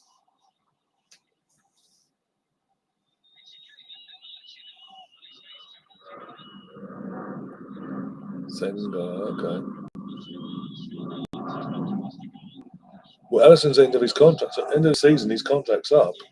You've already bought that goalkeeper. You've already bought the Georgian goalkeeper from Valencia to replace him.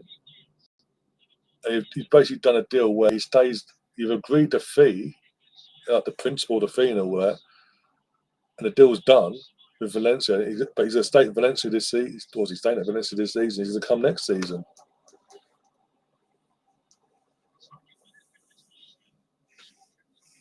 This is the problem you cause yourself now.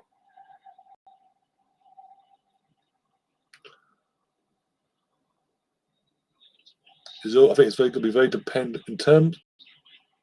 Yeah, Alisson's contract's up. It's been a big thing in terms of hence why you again in the transfer window in the summer you approached Valencia for their goalkeeper, the Georgian number one.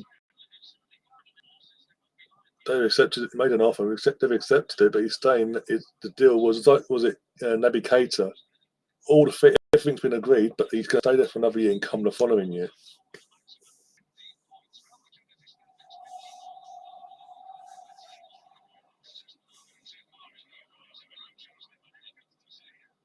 The Villa game had to be extremely boring, and now have they not broken through and scored? Is it one of them games? Is it just passively crap, basically? VVD, Trent, and Salah contract is up. Well, Skyby's Why have you done to sign a new goalkeeper then? That's going to come in next summer.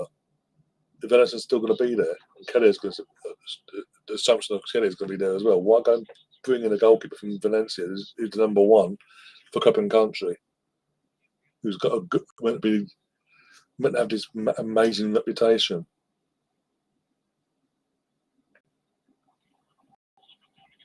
Arsenal get themselves back with Southampton go down. I know we sold him. We've actually sold him. He's not a loan or nothing. He's actually, we've made no money out of him in terms of profit. Was it 20, 25 mil, something like that, I think we made from the deal in the summer? We sold him. We can't, no, he's not, unless we want to go back to Southampton and buy him back.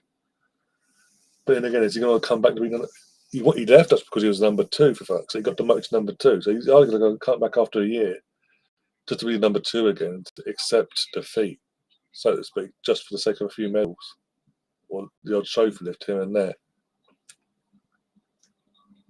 I wouldn't take Mbappe on a free. Nope. The thing is, he screwed himself. The way him and Madrid have conducted themselves over this whole situation for the last 4 or 5 more years, trying to get this deal done in the first place.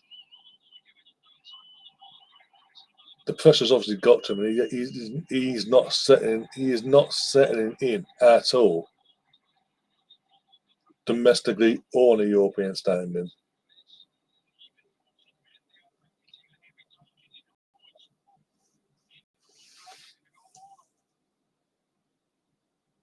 Oh, I've gone in. Okay, total 14 shots with 2 on target. Oh my god! I'm surprised, to be honest, because all the goalkeepers you've got in your club are all crap. We're being brutally honest. The Sanchez's and all that, they are crap. In fact, the better goalkeeper that you had at the helm last season in Petrovic, whatever his name was, at the two, him and Sanchez. Not great, but he's still better than Sanchez. He got out. He's been loaned out or whatever for the season. Sanchez is still number one, and I would have thought I think it's unlikely would have sold him to you because you're a London rival and all that in general. But I think it's meant that you didn't even entertain the concept of even making off the Aaron. So I suppose Newcastle went there for him as well. Nick Pope was what, 30, 31 now, Nick Pope.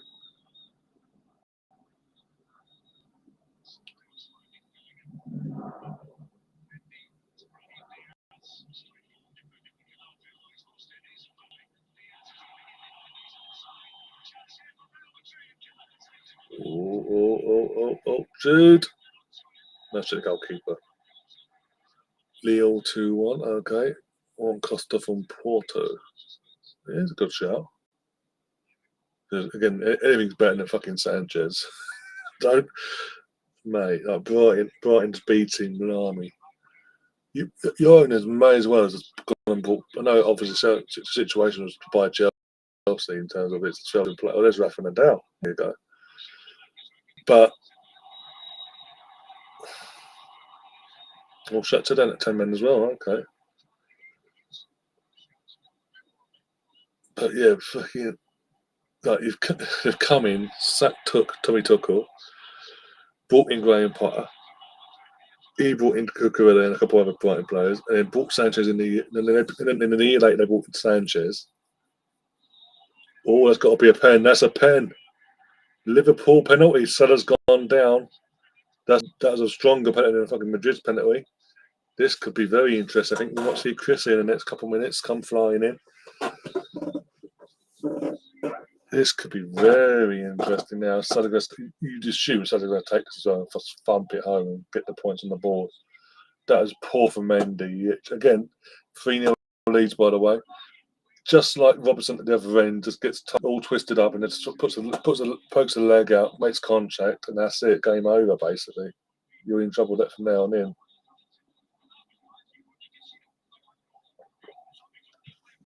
Oh, there's a reason why Sanchez got dropped to Brighton under De Zerbi. Oh, Swansea got to bottle it again. Oh, 2-1. Courtois versus Mohamed Salah. going to happen here? He doesn't look happy. He doesn't look confident, really. Does it? Show me the manager, yeah. Missed! Wow. He sends to keep it the wrong way. Looks so, if I say wise, he didn't look comfortable whatsoever, but he took, keeper goes the wrong way. And as I'm watching this replay more and more, here we go, from this angle. Let's have a look how he hits it from this angle. He puts laces through it. He doesn't try and place it. He puts his laces through it and literally goes past the post. It's on the wrong side of the post as well, obviously. So we've had two penalties in this game, and neither have been converted. And now Mendy's been hooked off or given away that penalty hook. And Fran Garcia has come on.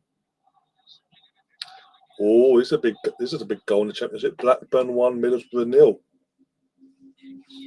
That's a big one.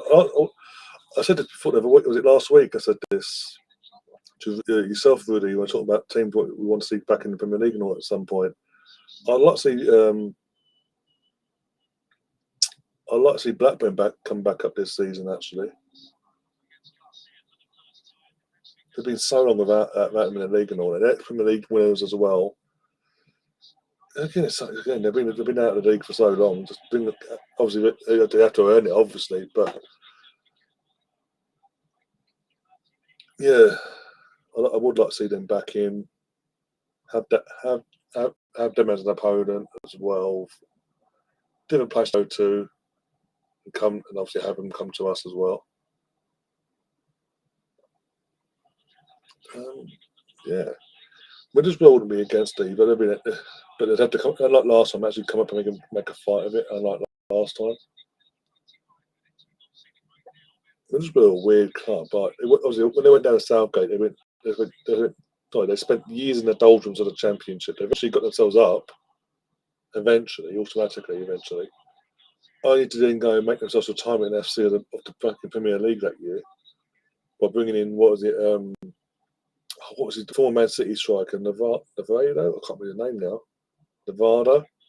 I can't remember his name. Who was the fucking striker who played for Man City? They signed at like 33, 34, and they made him the target man, basically, in terms of he was going to get them all their goals.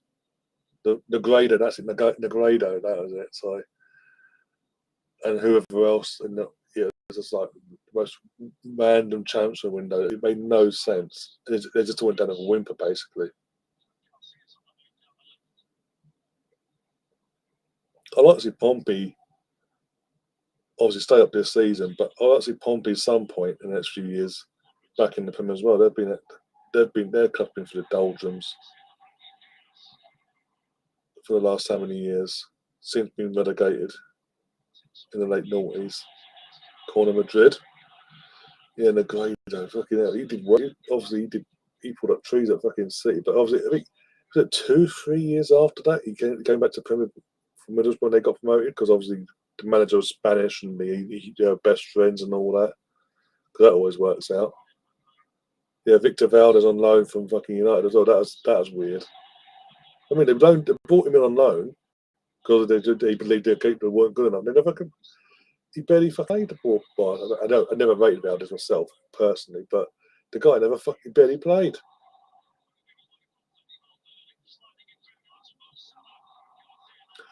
No, yeah, that's it. They brought Victor Valdez in. That was it. Victor Valdez in on loan, along with, and they also brought in, Brad Guzan on loan as well from Villa.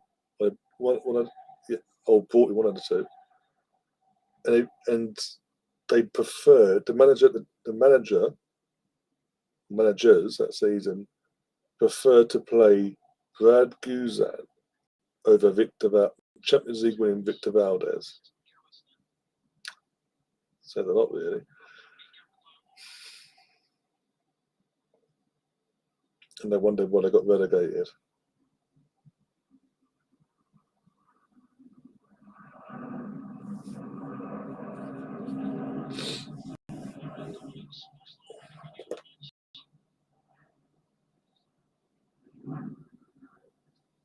We're going to do this for that 16 minutes possession-based football, okay. I say possession-based, it's possessions but doing nothing with it, okay.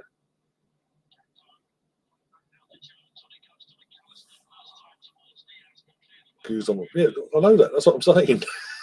That's what I'm saying. I don't make either of them, to be honest. Guzan or bloody Victor.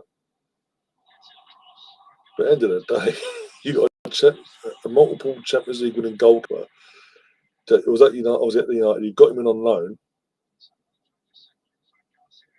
and you then go to a relegation. Team's been relegated. Well, take Brad. Yeah, Brad, come back to Premier League with us. As your team that you've just gone down with goes down. Look at that fucking played out. Yeah, you'll be our number one. That'll work. It wasn't your fault. Oh, being a crap goalkeeper. Hell, but okay.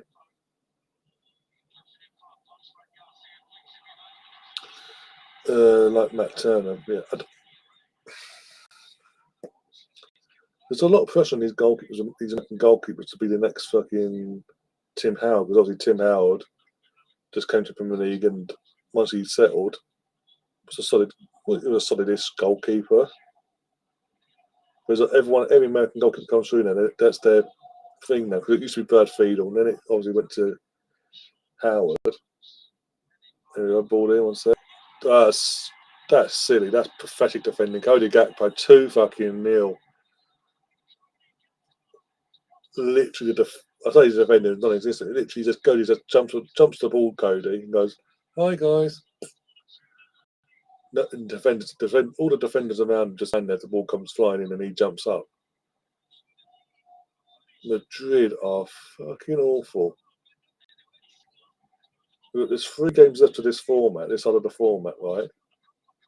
And to say, what did someone mentioned before? They're 24th.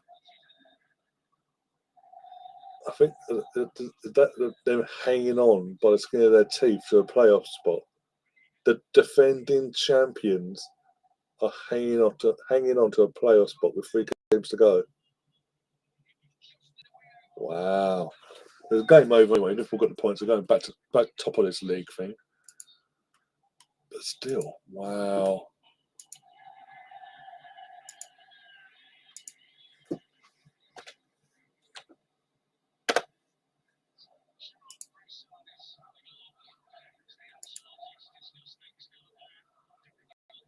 Yeah, Van would be very happy, wouldn't he? Yeah. These teams losing, Madrid are losing.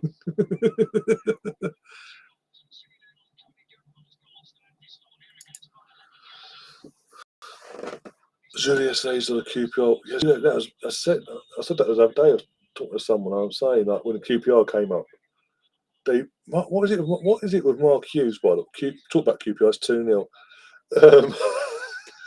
So going to be extremely happy. But Mark Hughes, when he was a manager in the Premier League at Blackburn and at QPR respectively, what is it with him? Is there anyone else having a problem with the stream, guys? Are you okay? Is it just Rosie's end? Let me know. But yeah, as I say, what was it with Mark Hughes that as a manager was it Stoke as well? Yeah, Stoke had better random signings. That weird. You think about it. He managed to attract players from big clubs in Europe, like Bayern Munich, Barcelona's, Madrid's, etc., to teams like fucking Blackburn Rovers, QPR, and Stoke City. He could, and that QPR, he came in when he came in. It was Julio Cesar, Rio Ferdinand. They got him for a season as well. I'm trying to think now. Anton, I think they brought one down the line. Jermaine Genius, fucking Nico Crenshaw in Redknapp came along. Fucking Nico Crenshaw was fucking Redknapp's favourite player, apparently.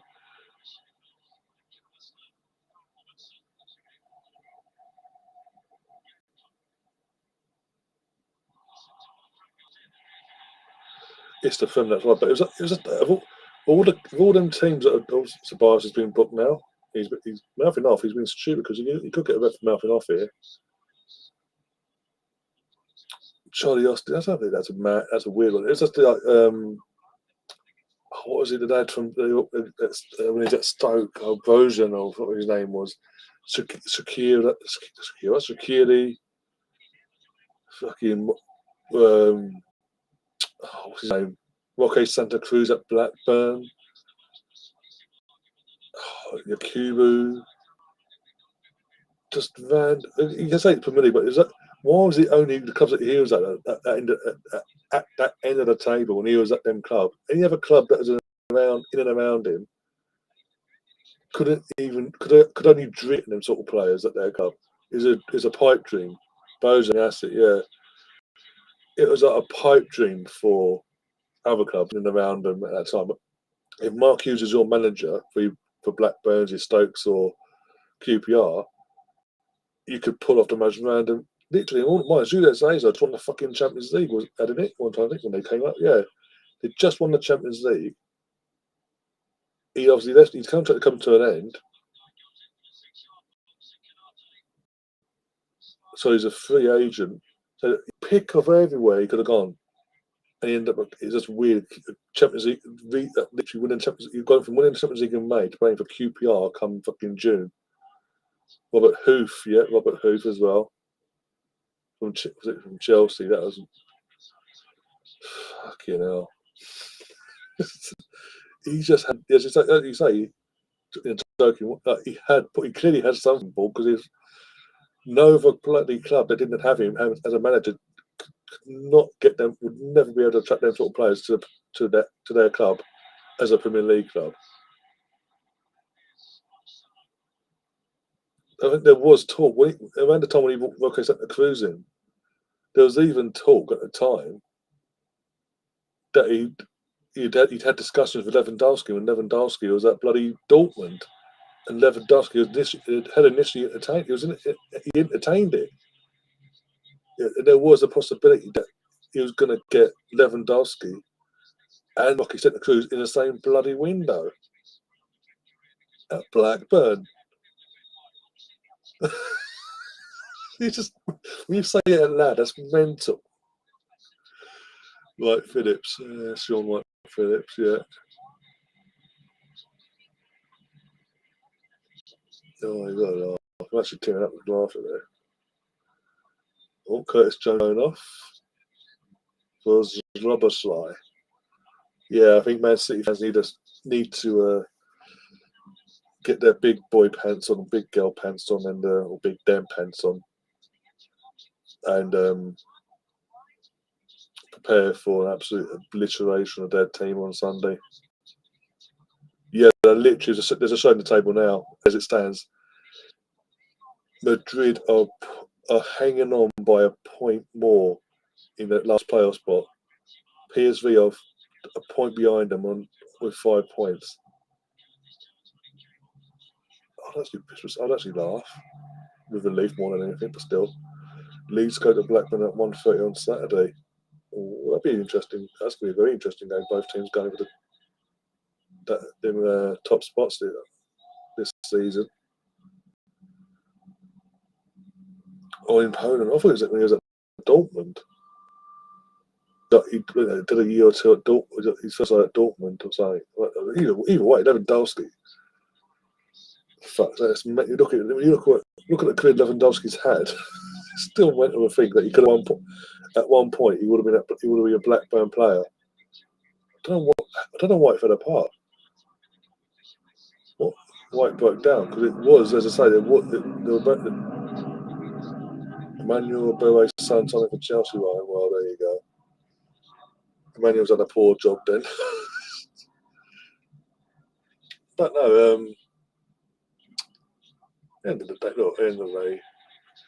if he still lives in London, I know he's living in London, and obviously if we're not going to entertain Alex Song joining him too, or let him fail. But if we're not, obviously, Emmanuel probably would have preferred us to open our doors to him, but we're not. We obviously don't want to do that. So obviously, Chelsea's obviously in terms of a club, they're entertaining fair play, but we know he's not going to play. He won't play there. He'll be sold on at some point in the next how many years' time when he gets to a senior level.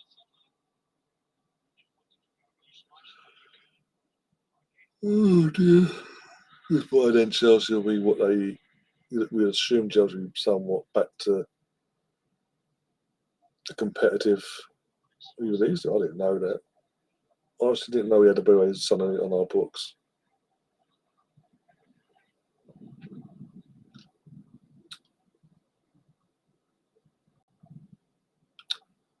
It's going in Watford. So basically, went from Arsenal to next door, basically. Because obviously, if anyone doesn't know, Watford train next door to us. Lisbon? What do you mean Lisbon? Lisbon played last night.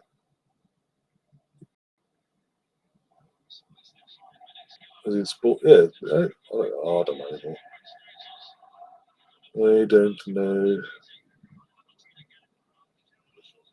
Oh, God. Oh, Brandy's down, this ain't good. But anyway. He went Benfica. Oh, okay. Well, you still need Juventus to score anyway, so as far as I'm aware, Juventus still 0-0 at Juventus, between Juventus and Villa, sorry.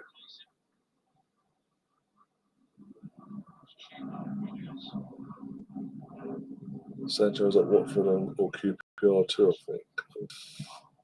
I think it was QPR's academy, I think. Don't hold me to that, obviously. No, it wasn't. No, it was Man City's academy. Sancho's. I was London wise. I think it was London wise initially. As a kid. It was when I say kid, I mean like literally a kid. It was QPR, I think. Don't hold me to it, as I say. Then obviously Man City came along, snatched him up, put him into their academy, and obviously as he was emerging through at the time, Dortmund came along and went, "We'll have him." Man City went, "Okay, sure, why not? There you go, bye." Okay, Mr. Water instead. That was Sterling. Yeah, Sterling at QPR. Yeah, Sterling came through at QPR. Like before he came through, all the way through the QPR system before, leaving there and going up the country to the big boy clubs.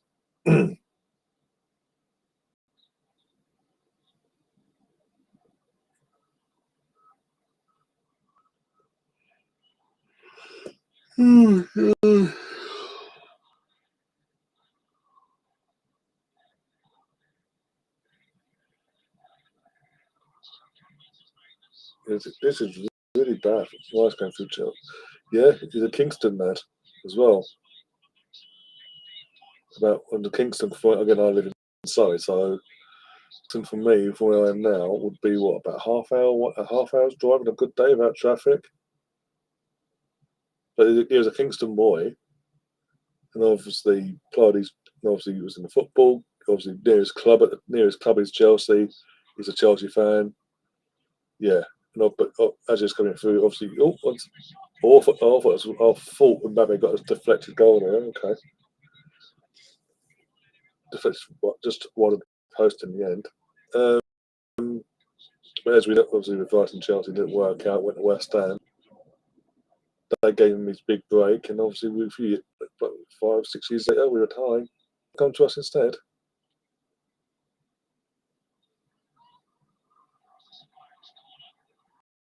Jamal Bryan, yeah. Eddie Nketiah initially came from your academy in the early years, and I think it was at the time. I think how old he was. I think it was at 13, 14. You let him go, and we snapped him up, put him into our academy. I mean, was it 15, 16 when Wenger gave him his debut in the Carabao Cup against Norwich at the Emirates. I wonder us going out, by the way. And then he came on, got us an equaliser in that game, and then in the second half, and that was like the second half in the first time, in the second half of extra time, so got us the winner. So straight away became a bit of a cult hero. His first two touches of football in Austria, and then obviously a few years later, comes back to you guys at the Bridge when his career's coming at the end of his contract. And sort of kept himself at the club a bit longer, by scoring against you a couple of times. Put in the I think it was the year we missed out on fourth, came fifth to Tottenham, and obviously you had to sell and obviously it's the start of the a certain war where your owner was involved and had to sell up basically.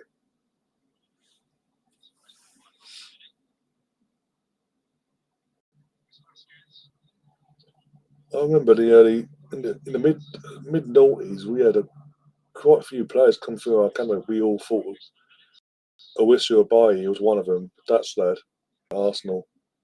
Was coming up. He had the big talk coming through and all that. He had a promising career ahead of him. Be good prospect. Didn't work out. Gave him a couple. What was it? Is this going to be free? No. Gave him a couple of years, and then obviously loaned him back to that Derby and things like that, or Ajax or something like that. But yeah, it just never worked in from our point of view. Lupoli, who is another one. He looked decent, but again, didn't work. Went out a few loans, got an injury. I think that he was at Derby. They then signed him properly on a full-time basis, but again, never worked really for his career. What was Rafa? I'm assuming that's his name.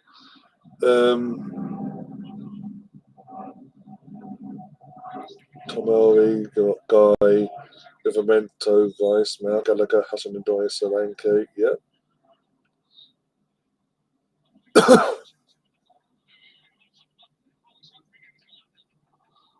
That's going to be interesting. I think there'll be a tug of war for him in the summer.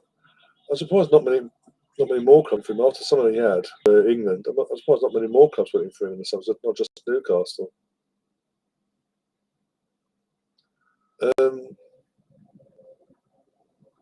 There's a one lad in that 05-06 season that was coming through.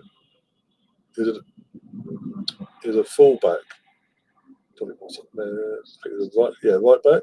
That's where Wenger played him anyway. Like Carbo Cups and like League Cup, whatever. Called Kerry Gilbert, and again, big talk about him coming through as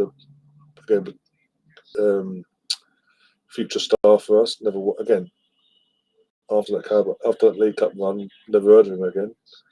Ended up at Southend at one point.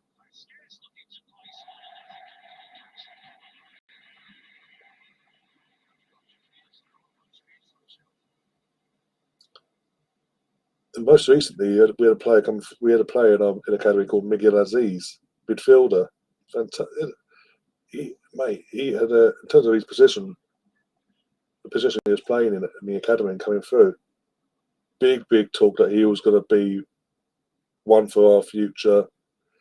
That he was going to he could burst into the scene and be a big part of our midfield and save us a few bob there. But again, went out on loan to Pompey. Oh, good save. Went on loan to Pompey, didn't work. Now a couple more loans. But I think when the penny dropped for Arsenal, from an Arsenal fan point of view, Miguel Aziz, it was. Oh, by the way, when 3 minutes of 4 injury time. When the penny dropped with Miguel Aziz is when we sent him on loan to Ibiza FC in the Spanish Division 2.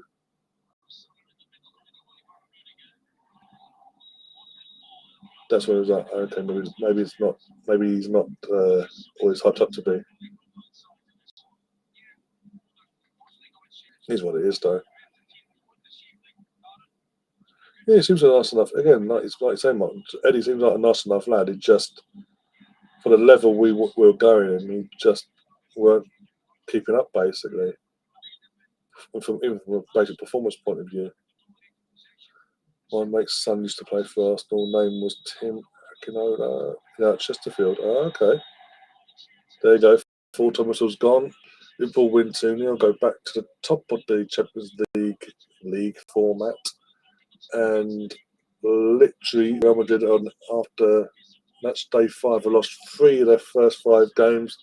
There's 3 games to go for them. They are literally they're hanging on to the last player spot by a point, by the skin of their teeth as it stands. There's a big chance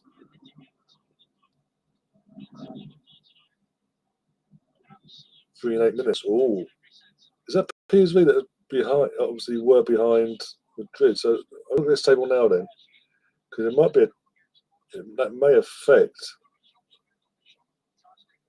the league standings. Then Charlie Patino, yeah, he should be in the next star. Yeah, again, massive potential. Charlie Patino, and again, his agent just looking after number one in terms of himself and screwed over Charlie there. I think personally, from what we know of, from our point of view. Or the goal Villa is it? Ooh. Or Canate's down. This ain't good. Or this ain't good for Liverpool anyway. Canate's down. He doesn't look comfortable either.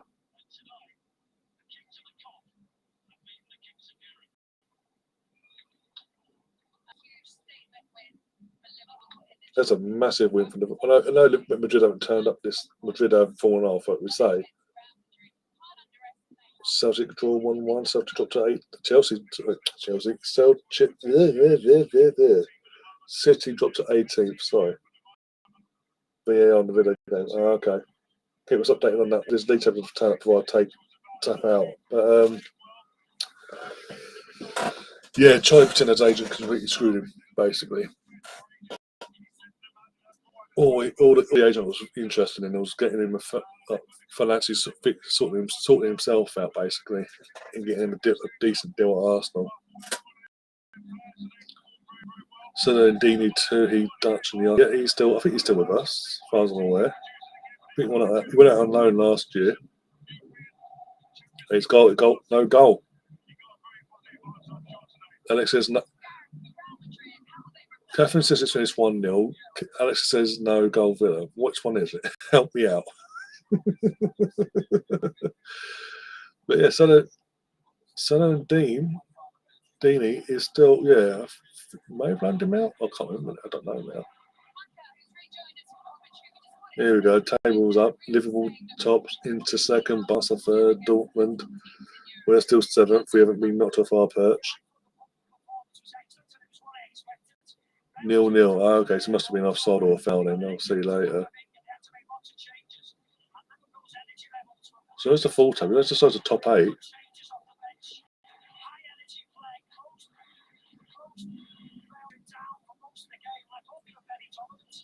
Madrid just don't turn up, do they?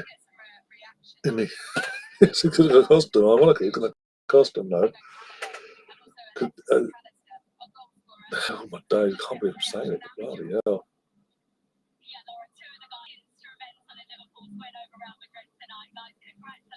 '24th. They're hanging on to 25 to scare their teeth. It's all point last time I checked. Yeah, Villa be a good game. Villa Chelsea, yeah. Or Chelsea Villa because obviously you're at home. Chelsea Villa, that'd be a good game, yeah. I don't know if it's on TV or not. Probably is on Super Sunday for the main one. Real Madrid 24th, exactly. Found the goalkeeper. Okay.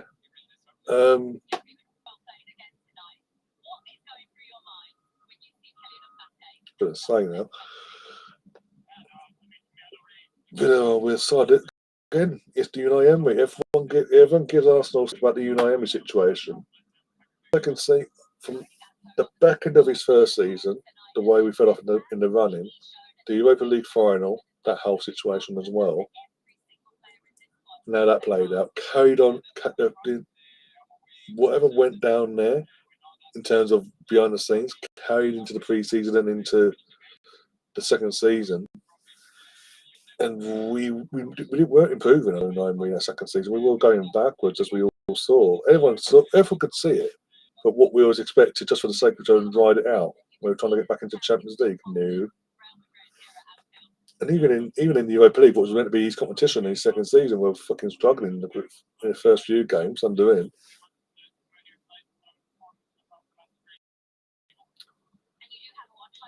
Two on Sunday there, yeah, because obviously the main event on Sunday is this lot, Liverpool versus City.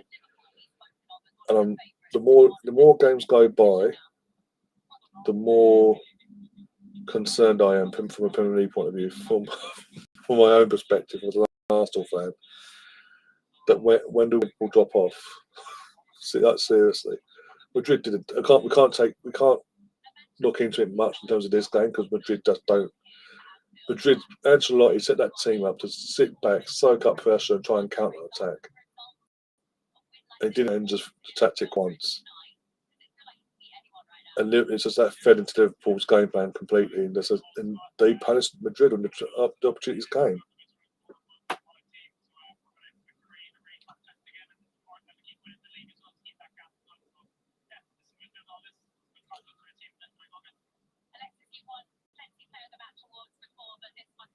Well, for that to happen, that's the thing. The thing is to say that, Alex, for that to happen, Real Madrid need to actually qualify. And as we speak, Real Madrid are hanging on to the last playoff spot by the skin of their teeth by a point. Rudy says, see you on Saturday. Yes, Saturday. So what we've got? Well, we've got tomorrow, guys, whilst we're here. Tomorrow will be the All Arsenal show with Liam and G. I'm assuming G's will be around. If not, it's going to be Liam and his panel. And obviously, they'll be touching on last night's game, last weekend as well, in terms of the Forest game and all that. They'll touch on, obviously, catch up on the girl side of things and how that all played out last since they've been last on. But mainly focused on the men because most recently. I'm looking forward on to Saturday when we play West Ham. Friday's nothing in place at the moment in terms of first. The slots are open in terms of content for you guys. Saturday we go live at 5 o'clock up for West Ham versus Arsenal. The live Watchalong 5:30 kickoff itself. And then obviously match of the day a couple hours later. And then on Sunday, another neutral Watchalong, the big one of the weekend, which, as we speak, based on form, it's probably going to be an absolute pummeling for Man City, sadly. I can't believe I'm saying it. But we'll be covering Liverpool versus Man City as well, 4 o'clock, 4:30 kickoff. We'll probably go live about 50 minutes before kickoff, at 4:15. Just because it's not Arsenal, it's just like, no need to sort of get too carried away. Perez went like it's the Perez show. If you know, you know. Yeah. The irony is this league format is what he wanted for fuck's sake for donkey's years, even before the Super League debacle a couple of years back. So, even though he didn't get the Super League, but he's got his way in terms of got this league format now because he said it would benefit them more financially. The other of us being knocked out for fuck's sake at the first hurdle. They're nowhere near the top 8. This is Real Madrid, the defending champions. Are you doing a double stream on Saturday in the women? I will be obviously because both the women and the men kick off within. The women kick off at 5:20. The men kick off obviously Arsenal's men's team kick off at 5:30. So we will be keeping an eye on the game at Wembley as well. Just so you know. So there will be 2 scoreboards technically on the screen on Saturday. Oh dear. But you know what, with that, getting that all out of the way, I'm going to get myself out of here now. I'm going to get myself, what time is it? I've just gone 10. So I'm going to get myself a nice hot drink, get myself together, freshen up and all that. And then obviously set the stream up for tomorrow's podcast with Liam and all that. So do if you once you see the link and all that on here, so it's set up. Please do turn the notification on so you don't miss a second of it, and please show Liam and the guys the support for the podcast and all that. If you do happen to miss it, don't worry. You can catch it on playback, or you'll be able to catch it on the go on all audio podcast platforms, including Spotify, Google, Apple Podcasts, you name it. But with that, though, guys, as I say, I'm going to get myself out of here. I will see you. Will see you on Saturday.